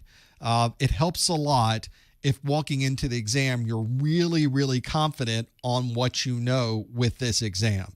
The less you know, obviously the worse experience you're going to be. And that's why there are 4 things I usually will recommend to people to cover all of the bases. Now, some people will only do one of these. Some people will do a number of these. They won't do all 4, but I guess it depends on how much you know and what your comfort level is with some of these topics. The first one is to watch the videos. So I often will say to people when they are planning to take any certification exam, the videos will teach you in a way that a book can't. And vice versa. Some people are very different on this. Some people just hate watching a video, so don't watch them. Some people cannot read a book because of many different reasons, so videos are fantastic for them. And it may not be one video course, it may be multiple video courses, so of course I recommend that piece of it. The other piece is to get a good book. The books provide a lot more detail because they're in written form. If I was to read any of these A+ books, my course would probably be 100 hours long. Well, nobody wants to sit through a video series that's 100 hours long. But the books can cram that data into a much smaller place. You can read much faster than you can watch a video. And it teaches you differently than watching a video. Combining those 2 things together can be a really powerful learning tool. The third, maybe the fourth or third on our list, I usually say plenty of hands-on.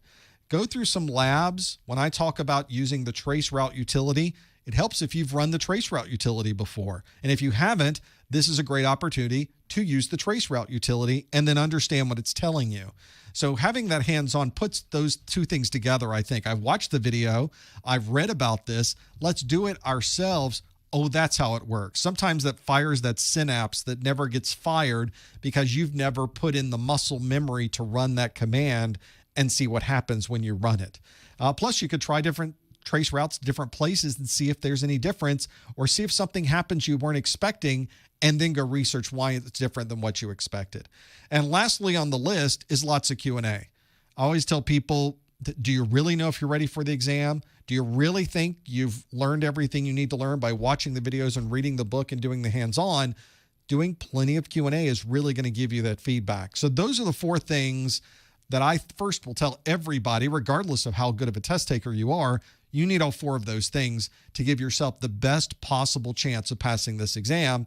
And then secondly, if you're someone who wants a little more help during this exam, whether it is help with anxiety, whether it's help with a reading problem, whether English is not your first language and the test that you're taking is in English, there's a bunch of reasons why it's challenging for people to take some of these industry certification exams. You need to get all of these things in your back pocket and figure it out. Probably a star, a little asterisk that I'll put on top of all of that is that understanding the exam experience might also help as well, because the exam experience itself with CompTIA allows you to jump around the exam to any question. And knowing that leaving a question blank is not a good idea. You should always answer a question on the CompTIA exam because you aren't penalized if it's wrong. You can only earn points. So there's little things like that, little tips and tricks like that that might help during the exam as well. Knowing how to manipulate and use the exam to your advantage might be just as important as knowing the content you need to know to answer the questions. Thank you so much. Also, just quickly, I'm currently taking S+, like a course, and we're not in session due to coronavirus, but I've took A+, I've took N+, and now I'm taking S+, and I've been too scared to take a test, which I feel like is pointless for me to continue to study in these areas if I'm never going to excel or grow. So I find myself often wondering if I should just start from A+ and just go and try to take that exam and like try to prep for that one first before keeping like, okay, going to CCNA after N+, you know, and it's just like, oh my gosh, I need Linux, oh my God, I need to learn Python, like, oh God, I'm never going to get anything. So I find myself overwhelmed because I want to do everything. Well, this is a similar question that I had with a previous caller who was asking, what do I do next?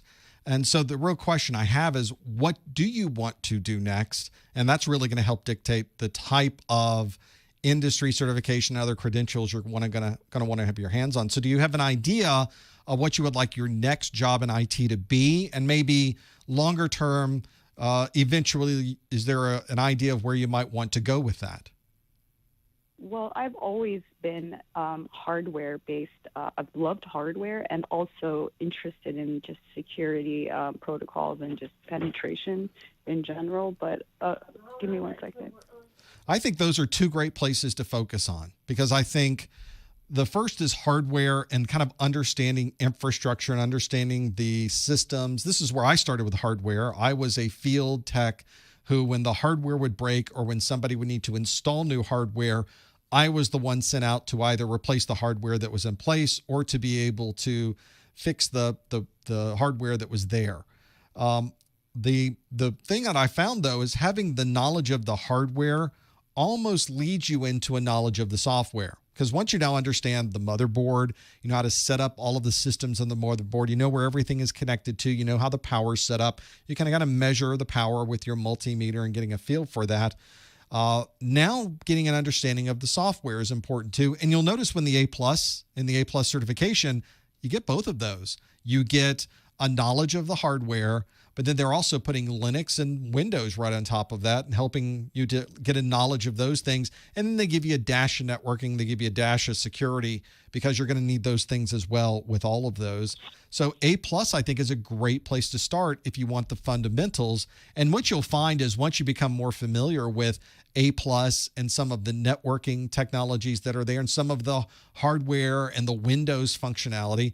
Now, if you want to move into Windows Server, well, it's almost exactly the same user interface with Windows Server. It's the same way of operating with the Windows 10 that you've always been accustomed to using. Or if you want to go into networking, it's the same pinging and trace route and other utilities that you've always used, that you learned with A+ as well. So that's why I often tell people A+ is a great foundation. I often see on the internet, people will say, why are you bothering with A+? You should be going for your CCNA. And I can't even ever understand the knowledge around that. Why are you starting with high school? You should really be working on some type of knowledge of nuclear fission. Well, no, I'm not going to start with nuclear fission. I need to get the fundamentals first, and then I will eventually work up into the nuclear physics side of things. Yeah, it's like almost saying, yeah, I'm going to sign up for Calc 2 and then take quantum physics next semester. Right. And you don't know basics. You're no way you're going to do that. So start with the basics, look over the A+ exam objectives, get a feel for what those are, see if those fit better, both for what you want to do and see if it fits what employers are looking for in your area. And I think you'll find a match there. Okay. All right. Thank you so much for all your help. And I really do appreciate it. I appreciate the call. Thanks, Amar. And of course, in the chat room, people are reminding me that nuclear fission and nuclear fusion, not the same thing. And that's why I'm in IT. So I don't have to do that. I have Mrs. Professor Messer, who's on the biology side of things. She's the nurse. She handles people and the physical world around us. I handle the ones and zeros. And trust me, we're all better for it. I'm just going to have to leave that for you. Let's go to 503 and talk to, click the button. Hi, caller. What's your name? Where are you calling from? Patrick from Portland, Oregon. Hey, was it Patrick? Hi, thanks for calling. Here, let me pause your live show. Very good. What's your question? Okay, so I am pretty new to IT. Just turned 40, about to roll over to 41. Switching careers, partially due to the current situation. I'm former gamer, game tester, like long-time computer guy, but just finally realized, hey, IT is a good place for me to go because I don't have to retrain with a degree. Sure. Like, if I could take the CompTIA A+ test today, I would, but we're kind of stuck. I heard April we might be able to do online. Former military, looking to go A+ to Network Plus to Security to meet the DoD standards. Do you have any insight into how to go about that? And mostly how to break into IT, as far as like every listing I see requires A plus plus network, and then like 2 years of experience. I think everybody wants all of those things, and everybody always puts in their job descriptions, by the way, they shoot for the moon. Most employers know they're not going to find somebody that fits every single one of those bullets. And I always tell people, submit yourself for a position, even if you think it's not a 100% match. If you think it's a good fit for you, go ahead and put your name up. Now, you mentioned earlier about your working in the service, and thank you very much for that. But you also mentioned a need to take Security Plus. Are you thinking about a role that would be with the federal government in the United States or with a provider of the federal government? Yes. Okay. Well, example, I was just looking at a job that has requirements for the DoD 8570.01M. Yep. So that's one of those situations, and people come to my site who are in a geography or looking for a position that is with the U.S. federal government, specifically Department of Defense or Department of Defense provider, and sometimes outside of DoD, that the government wants you to have at a bare minimum a number of different kinds of certifications, Security Plus probably being the more popular of one of those options down there at the minimum entry level, which means you have to have at least a Security Plus or one of those compatible certs to be able to get an entry-level position in IT in those particular organizations, which is kind of weird. I get it that we should all be familiar with IT security, especially in an environment dealing with the DoD, our Department of Defense and cybersecurity and all those things. Makes perfect sense. To have the Security Plus as an entry-level requirement is somewhat non-congruous with the rest of CompTIA's story. They kind of like you to start with A plus and then move to Security Plus and then go to first A plus, Network Plus, and then Security Plus. But what I find is people who come to my site that want those particular jobs, they're starting with Security Plus. And you can absolutely start there. Security Plus doesn't require that you have knowledge of A plus. Security Plus doesn't require that you have knowledge of Network Plus. Is there some things in Security Plus that are also handled in Network Plus that had you earned a Network Plus that would be a little bit easier? Yes. Is that insurmountable? Absolutely not. Many people come to my site and start with Network Plus and earn their Network Plus certification without having any knowledge of Network Plus, without having any knowledge of A plus. Security Plus is where they start.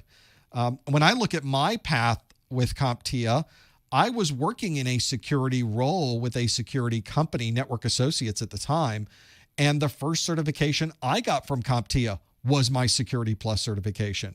And then it was Network Plus. Then I got A plus last. So I went backwards down that list.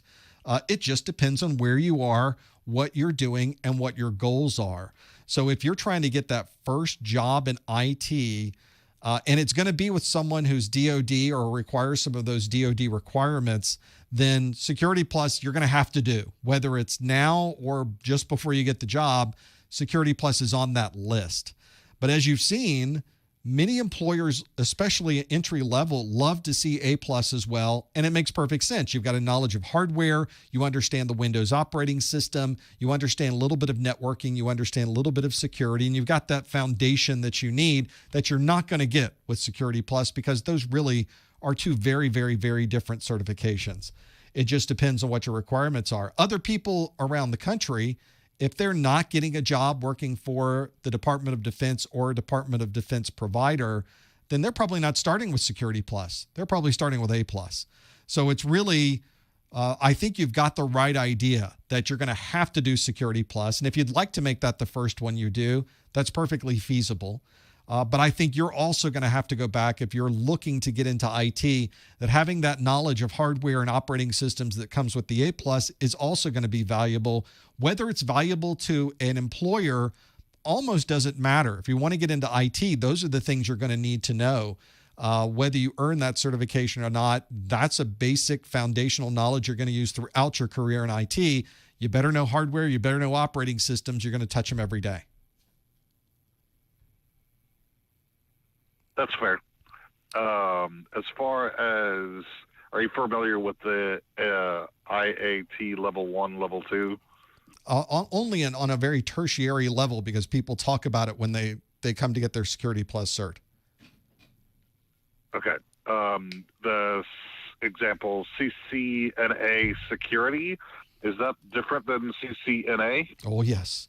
And in fact, you'll have to reference what the situation was with Cisco certifications prior to February versus the way Cisco has changed their certifications after February, because they restructured their CCNA and their assorted certifications around that, because they're now a little bit different. But effectively, now the CCNA is the fundamental certification you would earn with Cisco, and then you would earn a different certification on top of that to specialize in a technology. So if you wanted security, CCNA Security is the one that you would go to specialize in that particular piece of it. There are completely different types of exams on the Cisco side than on the CompTIA side. I often see people try to compare Network Plus with CCNA, for example, or they try to compare Security Plus with CCNA Security. Those are very, very different certifications for a very different set of goals with a completely different difficulty level and a very different goal and objective associated with those. So I always tell people that you should not be comparing those. You should be trying to figure out what you're trying to do and then figure out which one of those certifications fits best with what you're trying to do. They are very, very different in their scope and approach. Okay. And then long term, I'm looking at, I know I'm not going to want to play with hardware or software forever. Long term, what do you think about IT management as far as skill set and education? Like, should I get a bachelor's in business? That, like, I don't really feel like doing bachelor's in IT. And then MBA, or what's the happy road to victory? When I went to college, back when dinosaurs ruled the earth, there was no real IT degrees. My particular college, Florida State University, did have a management information systems degree. But if you look at what they taught you the same thing a management degree would get, minus a couple of things. And then they sent you a bunch of programming classes, and they called that management information systems. That did not appeal to me because I didn't want to be a programmer. So I did not take management information systems. I took and got my business management degree, a non-technical degree to the nth. That's definitely non-technical, is business management. But I was already working in Florida State's supercomputer center as an operator. It sounds nice. I was working with the supercomputers. Yeah, I was the guy pulling printouts off the printer and handing it to people who actually knew what they were doing. I was mounting tapes in the tape drive because that's what we used for storage back then. It was a role that I knew this was interesting to me. I'm going to take my management degree and take the knowledge that I've learned with this little bit of technology and just start to grow on that. As I mentioned, my first job was one that I probably could have gotten without a college degree, which was me going and driving around South Florida and fixing computers for a computer company, and eventually moved up into a corporate help desk role. And then it sort of just exploded from there. It just kept going and going and going. So I always tell people, you don't have to have a formal degree to be able to, in IT, to be able to work in IT. And in fact, you don't even necessarily need a formal degree to work in IT, although it does help get your foot in the door. And it might help you later on if management is where you want to go. I mention this because I have worked in IT management. I've worked as a manager of systems engineers. I have worked in a director of voice and data networking role for a call center. I have worked as a technical person, a systems engineer and a senior systems engineer.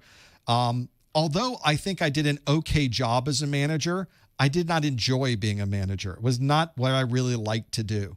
So I went into management, realized not my gig, got out of management and went back to being someone purely technical and realized that there's really no ceiling on either of these things. If you want to stay technical in your entire career and still continue the learning process and continue to make bank, continue to have a very nice financial set of salaries coming in from that, you can continue to do that without having to be a manager.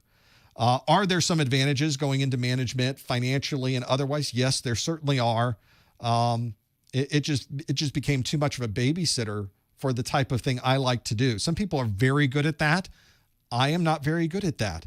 I am tepid. I am adequate at being a manager. I'm probably not the manager. I'm not the person you want to be their manager. And I realized that very quickly and got out and continued to do what I really, really wanted to do. Other people I've worked with, though, that have gone into management have been amazing managers, and I would absolutely want them to be my manager. So it just depends on what you want to do and what works for you. I don't think you certainly don't need an MBA to be a manager at a technical level. Many employers would like you to have a formal degree, and it doesn't even necessarily have to be a formal degree in business or in management to be able to do that. Right.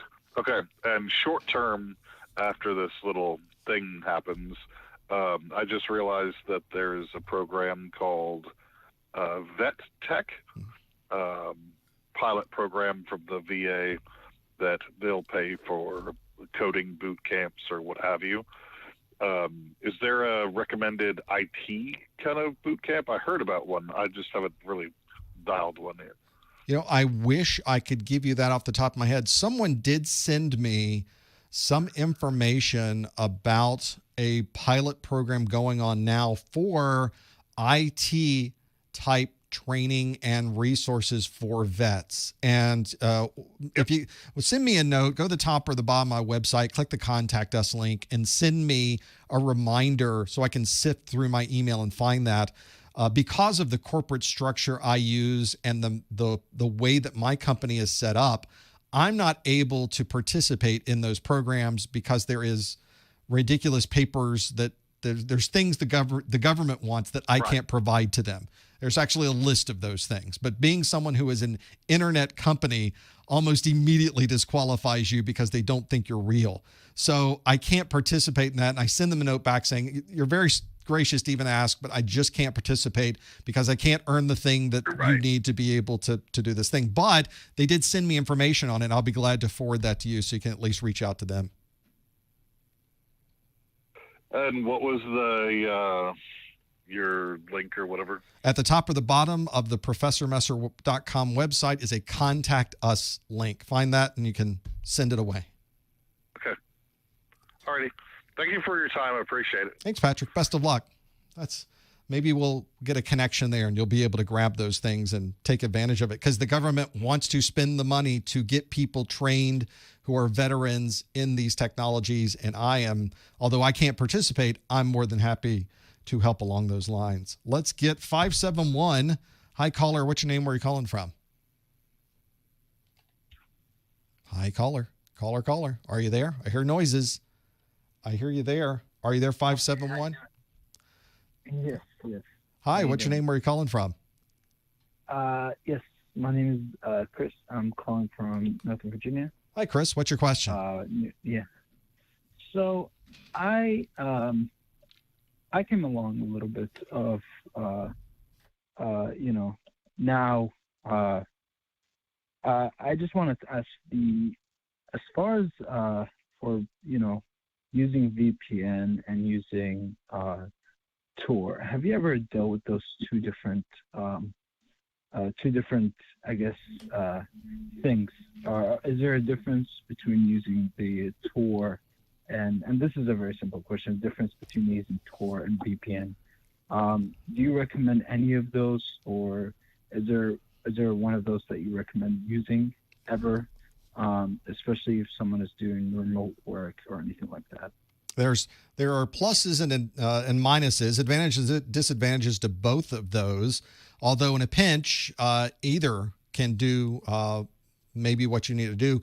Is there a particular goal you have in mind, a particular thing you're trying to accomplish by using either a VPN or using the Onion router? Honestly, I've used VPN, but I'm just trying to find one that's, I guess, more secure. I'm not sure if either of them are secure, because I've heard a lot between VPN and Tor. I've heard that Tor has, I guess, it has its advantages by it's more secure, but you can never tell who's looking through it. But VPN is, companies are selling the information, something like that. But I'm not even sure. What would you recommend the best way? Is there maybe even a certain VPN that someone as me can use working remotely, or using public Wi-Fi or something like that? And that is the thing, is that there are so many different goals and objectives for people who are trying to use some type of encrypted tunnel on the internet. Some people like to use encrypted tunnels to get around existing security measures. So, for example, if you wanted to have access to a stream that was only available in a certain country, you might use a VPN that would drop you off in that country, and it would look like you were local in that country to be able to view that particular content. Other people like using an encrypted tunnel so they can be anonymous when they're on the internet. They just prefer not putting out there what IP address they're coming from. They don't want the data that they're sending to be seen by anyone. Sometimes that's a security issue. Like you mentioned, you're in a coffee shop and you would like to make sure that nobody in that coffee shop that is listening in to the frequencies and signals that are being sent out would be able to see any of the information that you're sending, regardless of what it would happen to be. And lastly, the thing that I think most of us are using VPNs for today is to be able to connect into our office securely and be able to use the local resources. The real challenge you have with all of these is, where is the data encrypted to? At what point is that encrypted tunnel decrypted and then sent on its way in its original form? Because the tunnel is only so big. You go in the tunnel, eventually you got to come out of the tunnel.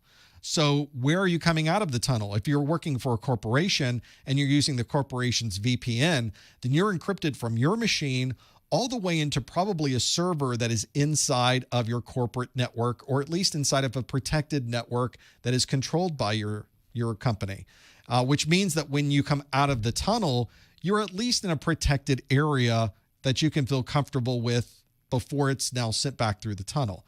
You aren't worried that somebody on the other end of that tunnel may be looking into your data, because it's a protected network. When you get into things like third-party VPNs, look at third-party VPNs like the ones you always hear about, the ads you see before the YouTube videos, the ads you see on your favorite podcast where they're talking about any of the 10 or 12 major VPN providers that are out there.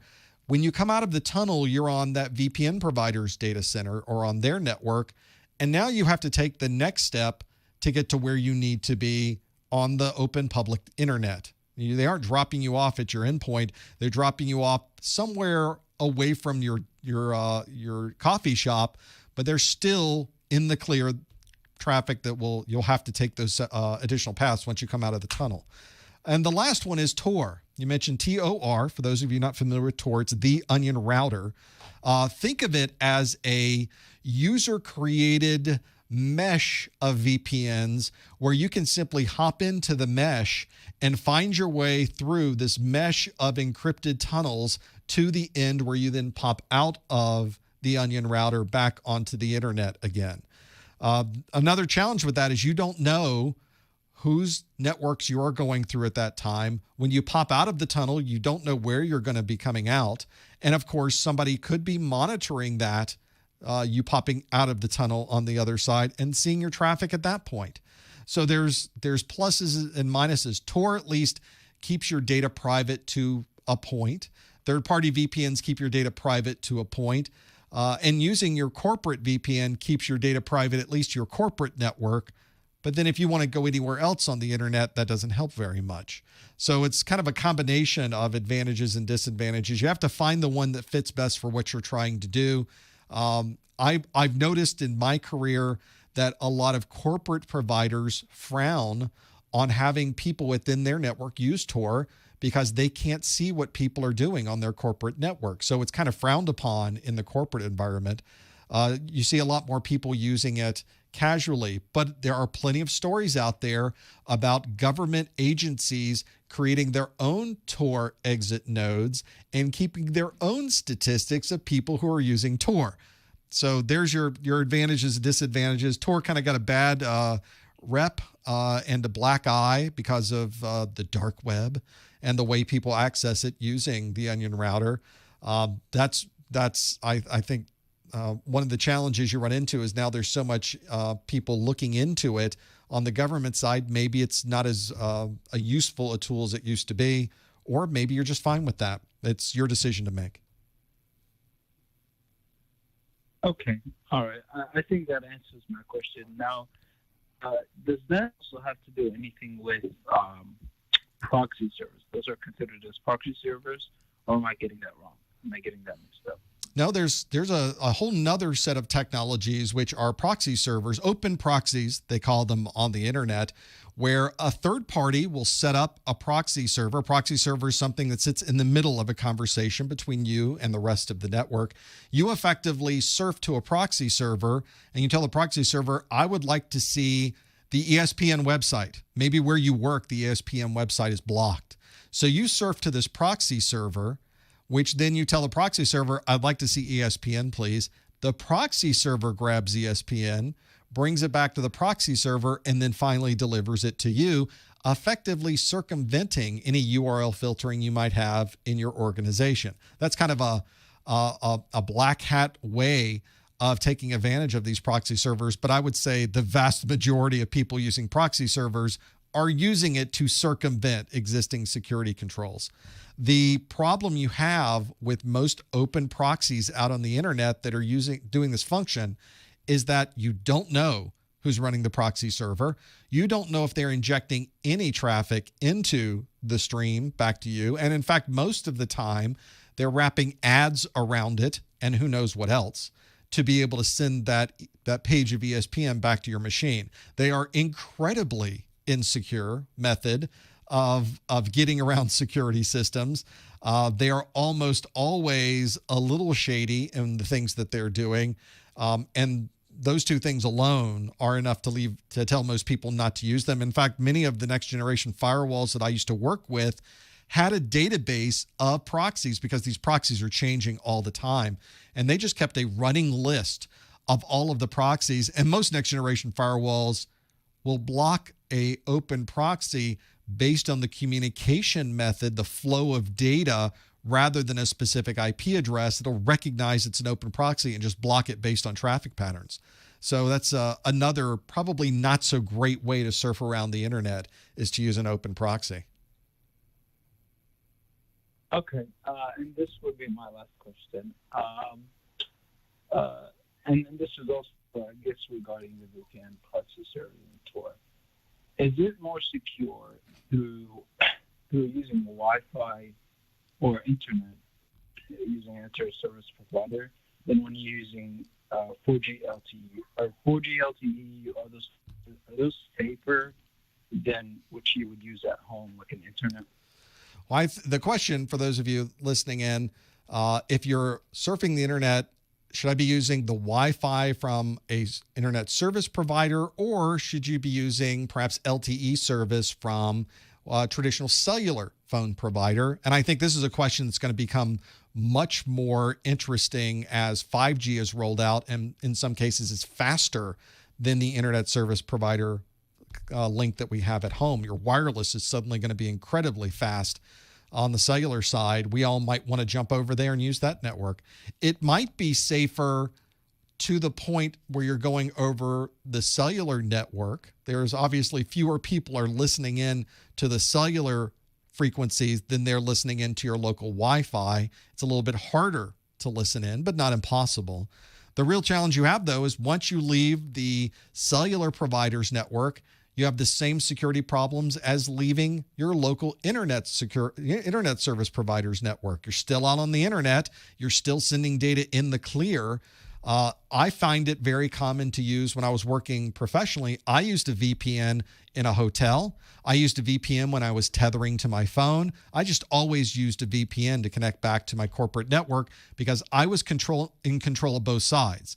I was in control of my local workstation, and I, for the most part, was in control, or I was very comfortable. I trusted the connection that was on the other end that was run by my company. So I knew I had a trust level across the entire link.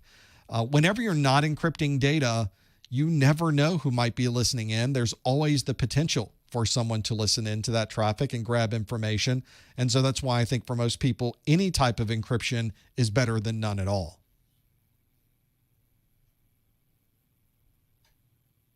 I think. Okay. I think that answers all my questions. Well, Chris, I appreciate it. I appreciate you calling. I think all of those are good things we need to think about. And then people in the internet and the chat room are saying, well, what if you don't trust the company you work for? What about that one? Well, then maybe it's a third-party VPN. I have a router, a home router at home that has the ability to act as a VPN endpoint. So I can load software on my laptop. I can go outside my house and I can connect via VPN back to my home router, and from there head out to my internet's connection. So there are even things you might do that can limit or really set up a trust that you have between your machine and an endpoint that you really do have control of. And then at that point, you can decide what you do on the internet. There's a couple ways to set up those things, but maybe the home router you're using, if you have a more advanced home router, an advanced Soho wireless router, you may have VPN access and capabilities built into that you can take advantage of. Let's go to 562. Hi, caller. What's your name? Where are you calling from? Hi, can you hear me? We can hear you. What's your name? Where are you calling from? Hi, my name is Innocent. I'm calling from Poland. Hi, thanks for calling. What's your question? I'm actually, I'm currently studying for Security Plus, and also I'm working as a help desk analyst with one of the IT companies here in Poland. I'm just wondering, it's just going to be a question. I have said, I needed some kind of hands-on practice on which of the practice vendors or sites will you advise me to practice before looking for a job in security as a IT security personnel? We're struggling with, on this particular call, I'm struggling with hearing you well through the connection that we have. And there's also a little bit of dropout on my side. It sounded like you're looking for a job, but were you listening for training, or are you looking for something else? Can you maybe give it to us one more time? Yeah, I can just repeat it. Okay. So I'm currently working as a help desk analyst in one of the IT companies here in Poland. So I'm currently studying for security, CompTIA Security Plus exam, preparing myself for it.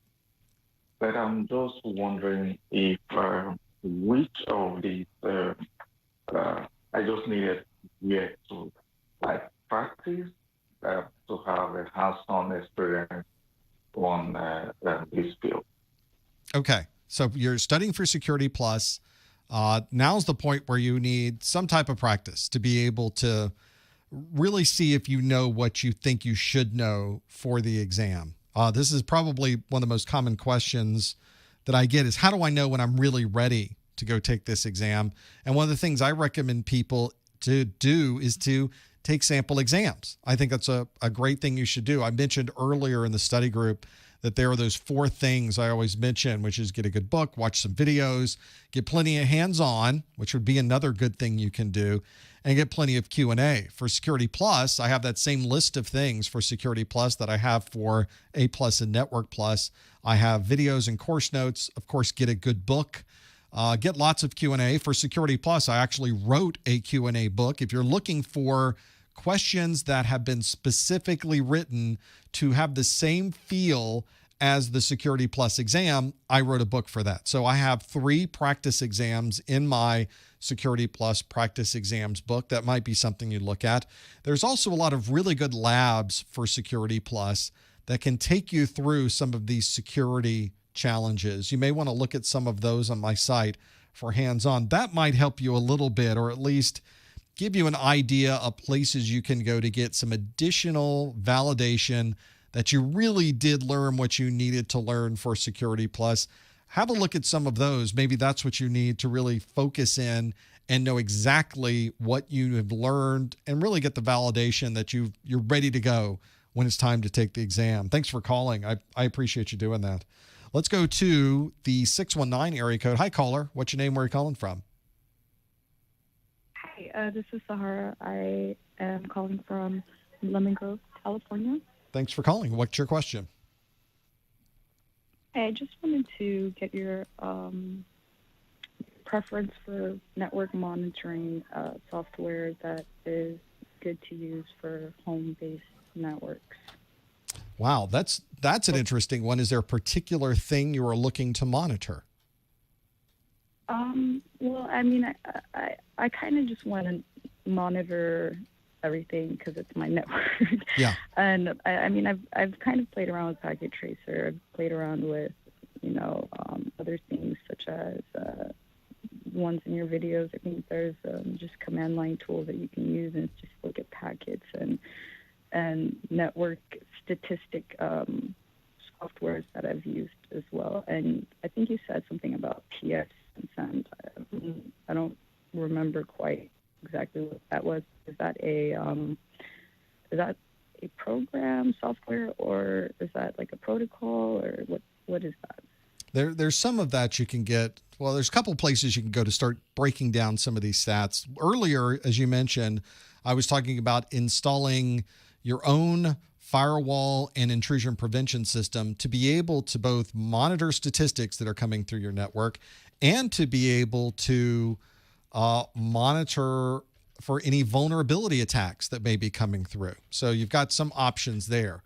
There may be some statistics and information that you can get directly from your software that you're running on your network configuration. So on my network, on my router, I have a way with my router. I'm trying to see if any. I want to show you the screen of my router, but I want to make sure there's nothing here that I would not want to tell you. And there's IP addresses here I don't want to show. But you don't want to see your MAC address, sir. Yeah, there's certain things that I just know I don't want to show people that are listening into the stream right now. But the router that I'm using right now is one from Synology, and they give me tons of statistics in their software. Overall bandwidth, I can break things down by individual user. I can get a summary of where people are going on the network. I can get a breakdown of how much bandwidth someone's used. It's a really nice front end, and I can set up quality of service and limit what people are able to do. It gives me some really nice graphs to be able to do that. But that only goes so far. It only gives me kind of an overview. That was your specific to your router. So, for instance, mine is the ARIS RIS right model, something I don't know. And it's very just like basic. Most are awful. Most are just horrible. Yeah, they're terrible. It's literally I have to reset my gateway every week because it's just. I mean, AT&T's replaced my router like every year. Right. And I'm at the point where I'm just like, you know what? I'm going to just get my own router. And, you guys charge me $60 a month for internet. I don't watch cable. Nobody watches cable TV in my house. So I should at least get quality service. But however, they just keep saying, well, your area is limited to towers and blah, blah, blah, blah, and whatever areas that we connect are not available. So I just really feel like not only is the service crappy, but I feel like that coupled with identity theft that I've been in prior situation where I've Sure. had an identity stolen. I've been like, okay, what's congesting the network? Somebody doing causing this almost like latency in respect is like something to look out for when people in your network, things that are intercepting or foreign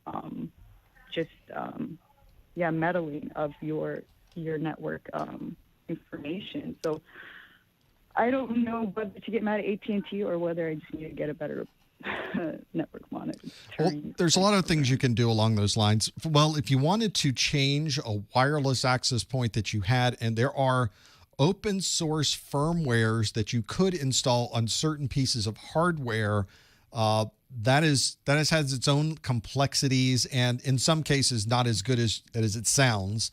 The solution I mentioned earlier, which was to run pfSense, and I'm showing on the screen now just a screenshot from pfSense that gives you great statistics on WAN traffic, LAN traffic. You can drill down into these things. You can see who's going where. You can get an idea of how much traffic has been transferred between IP addresses and see exactly the type of traffic flows going in and out of your network on this pfSense front end. And as I mentioned, you can integrate into this Snort so that you have not just traffic flows and being able to control who's going where, but you can also see, is anyone trying to attack these systems internally, or vice versa? Is somebody inside of my network trying to attack someone else? Right. You may find that you're infected with a botnet that's now trying to that scares me a lot, because I just read something. I'm sorry. I just read something yesterday. Actually, it was yesterday. Microsoft has a zero-day vulnerability that's been basically found by some, hacker or whatnot. Sure. And they are taking advantage of this vulnerability. And it's like, I think Adobe DLL file or something. Sure. Some file that they've messed with the font relay or something to do with the font DLL files. Anyway, and that's like something, Adobe is like a big name. I mean, if they are subject to vulnerabilities, zero-day especially vulnerabilities, zero-day attacks, where do I stand, no matter what? Well, this is why you always have to make sure you have updates every day.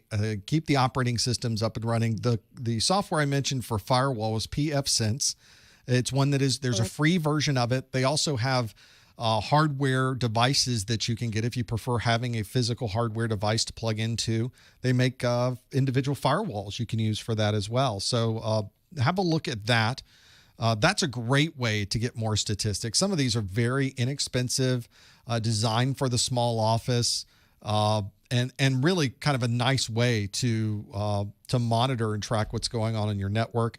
The other thing, the way big business does this is with network monitor software like PRTG. It's a good example of this. There's a free version. PRTG's website has a good example of this, and some of the screenshots that are there that they can use. That's a more advanced network analysis and network management tool, really. This is what people really use to manage corporate networks and make sure switches and routers, and they're doing SNMP, and they're gathering statistics with SSH, and they're pulling in those types of statistics. But that's another option if you really wanted to go full out and really become very confused, and it takes a while to get that going. There's a little bit of a ramp to get that one running, but once you do, that's a pretty impressive piece of software, and there's a lot of similar pieces of software out there. I think to get started, installing pfSense either as a VM or as a standalone unit and running software through that may be able to give you some insights that you never got before, and it might be a really good place to start. Okay, and so would you say that the pfSense, I mean, as far as overhead, or is it low overhead, or anything to do with just messing with increasing the overhead of the information that's going through? Is it going to just conflict with speed or anything, the pfSense? pfSense would generally be run on a separate computer or as a virtual machine. You would, of course, in most cases, I think most machines would be able to handle pfSense's throughput because the link that we commonly have to our internet service providers is usually 100 megabits or less. Now, if you're running a gigabit link to your internet service provider, then having a firewall, the hardware in the firewall, so that you're able to keep up with those speeds becomes more important. So you may have to purchase specific hardware for that. But I think for most people's networks that is 100 megabit and smaller, I think most pieces of hardware, most normal computer systems can handle that. Yeah, talking about 5G, I mean, I understand everyone's so hyped with the speed increase that is going to accompany the 5G network if it is implemented. I believe there's a whole important field that we should all be just very, very open to, and that is just radiation from all those electromagnetic waves from all the devices that we currently have. And there's been proven, scientific data that these waves that we obviously can't see have caused health implications. Now, 5G is going to expedite that process a tenfold, and that is not something I look forward to. So what would you say that you definitely are are you looking forward to 5G, like the whole just switch to it, or would you say you're just in the same boat as I am as reference to just I feel like we're going to get taken over and eventually kill ourselves? I don't think there's any problem with most of us working around these frequencies. Nobody has really found any medical problems associated with 802.11 networks or even our cellular networks. Obviously, these cellular networks that are already sending traffic everywhere are already going through our bodies. And it's had no effect whatsoever on any medical things that anyone's ever had to worry about. Whether we are using a phone or not, the signals are still going through the air. Obviously, and I come from a perspective of someone who has an amateur radio license. I'm very particular about the types and and how these radio signals can affect us. And obviously, microwave level signals is not something you want to have very large wattages anywhere near you. But fortunately, these frequencies we're using with 4G, 5G, and really even any mobile phone in recent times are using extremely low amounts of wattage over frequencies that are very high, and none of those medical problems that have been perceived have ever seemed to have ever been realized. So I don't think we have to worry about medical issues with 5G. I think it's going to change the industry and how we use networks, because if 5G is able to get the speeds that ultimately it will be able to provide, this won't be out of the gate, but over time, as this 5G technology becomes even more powerful, the speeds you should be able to get out of those networks is going to be remarkable, and it should greatly exceed what we are currently able to do with our copper, wire, or even fiber networks that are going to our homes. So what happens competitively? Does AT&T and Verizon now suddenly become the best internet service provider? We don't commonly think of them that way, but they obviously are very interested in becoming that. So that's going to be the more interesting part to me, is how does the industry change?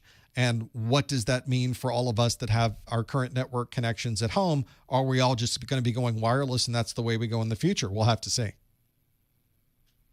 Yeah, I definitely would say that that's something I can agree with you on. And I'm more of a, I guess, just paranoid health freak. And, I originally went to school and I got my bachelor's in like molecular biology.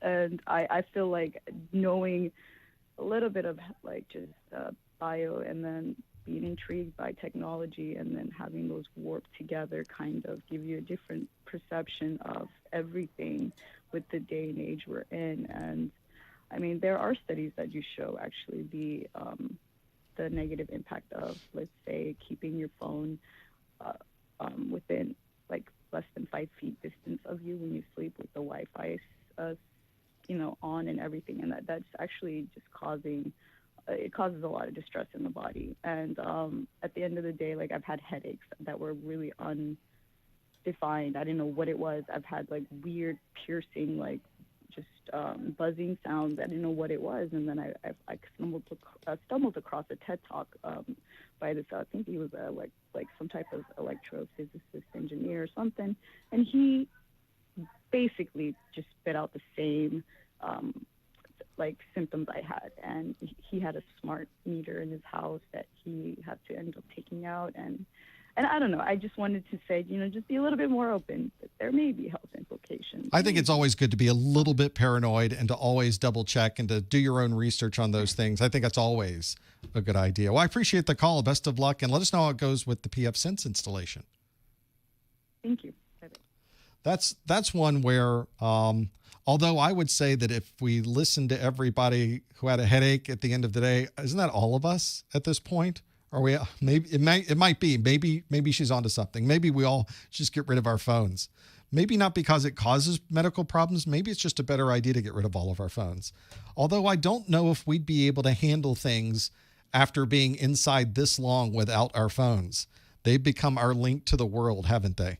So maybe not the best approach for what I'm doing. I'm going to keep mine. I don't think that's going to change on our side. And I don't think the providers for our internet phones or our cellular phones want to get rid of them either. They love the idea of 5G. That's something we should all be checking in and seeing, what are they going to do next with this, and which frequencies are they going to use for that, and how fast are we going to be able to go? Because that's going to be really interesting if suddenly the industry shifts from what we're doing. Well, that covers our questions for the first hour. We went through all of our Network Plus questions that I had. I've now got a new ones for next time. So guys did a great job with going through all of those. And thank you for your questions in the second 2 hours of our study group. That's a fantastic way to end out the day. We will be doing this again on Thursday. So this is Tuesday right now. 2 days from now, we do a Security Plus study group. What else are you going to do, right? So come on back. We'd love to have you. You can answer questions in the first hour. We'd love to take your calls in the second hour as well. And then we'll figure out what to do from there. Thanks for joining us. We'd love to have you here. We will see you next time on the Network Plus Study Group. Thanks, everyone.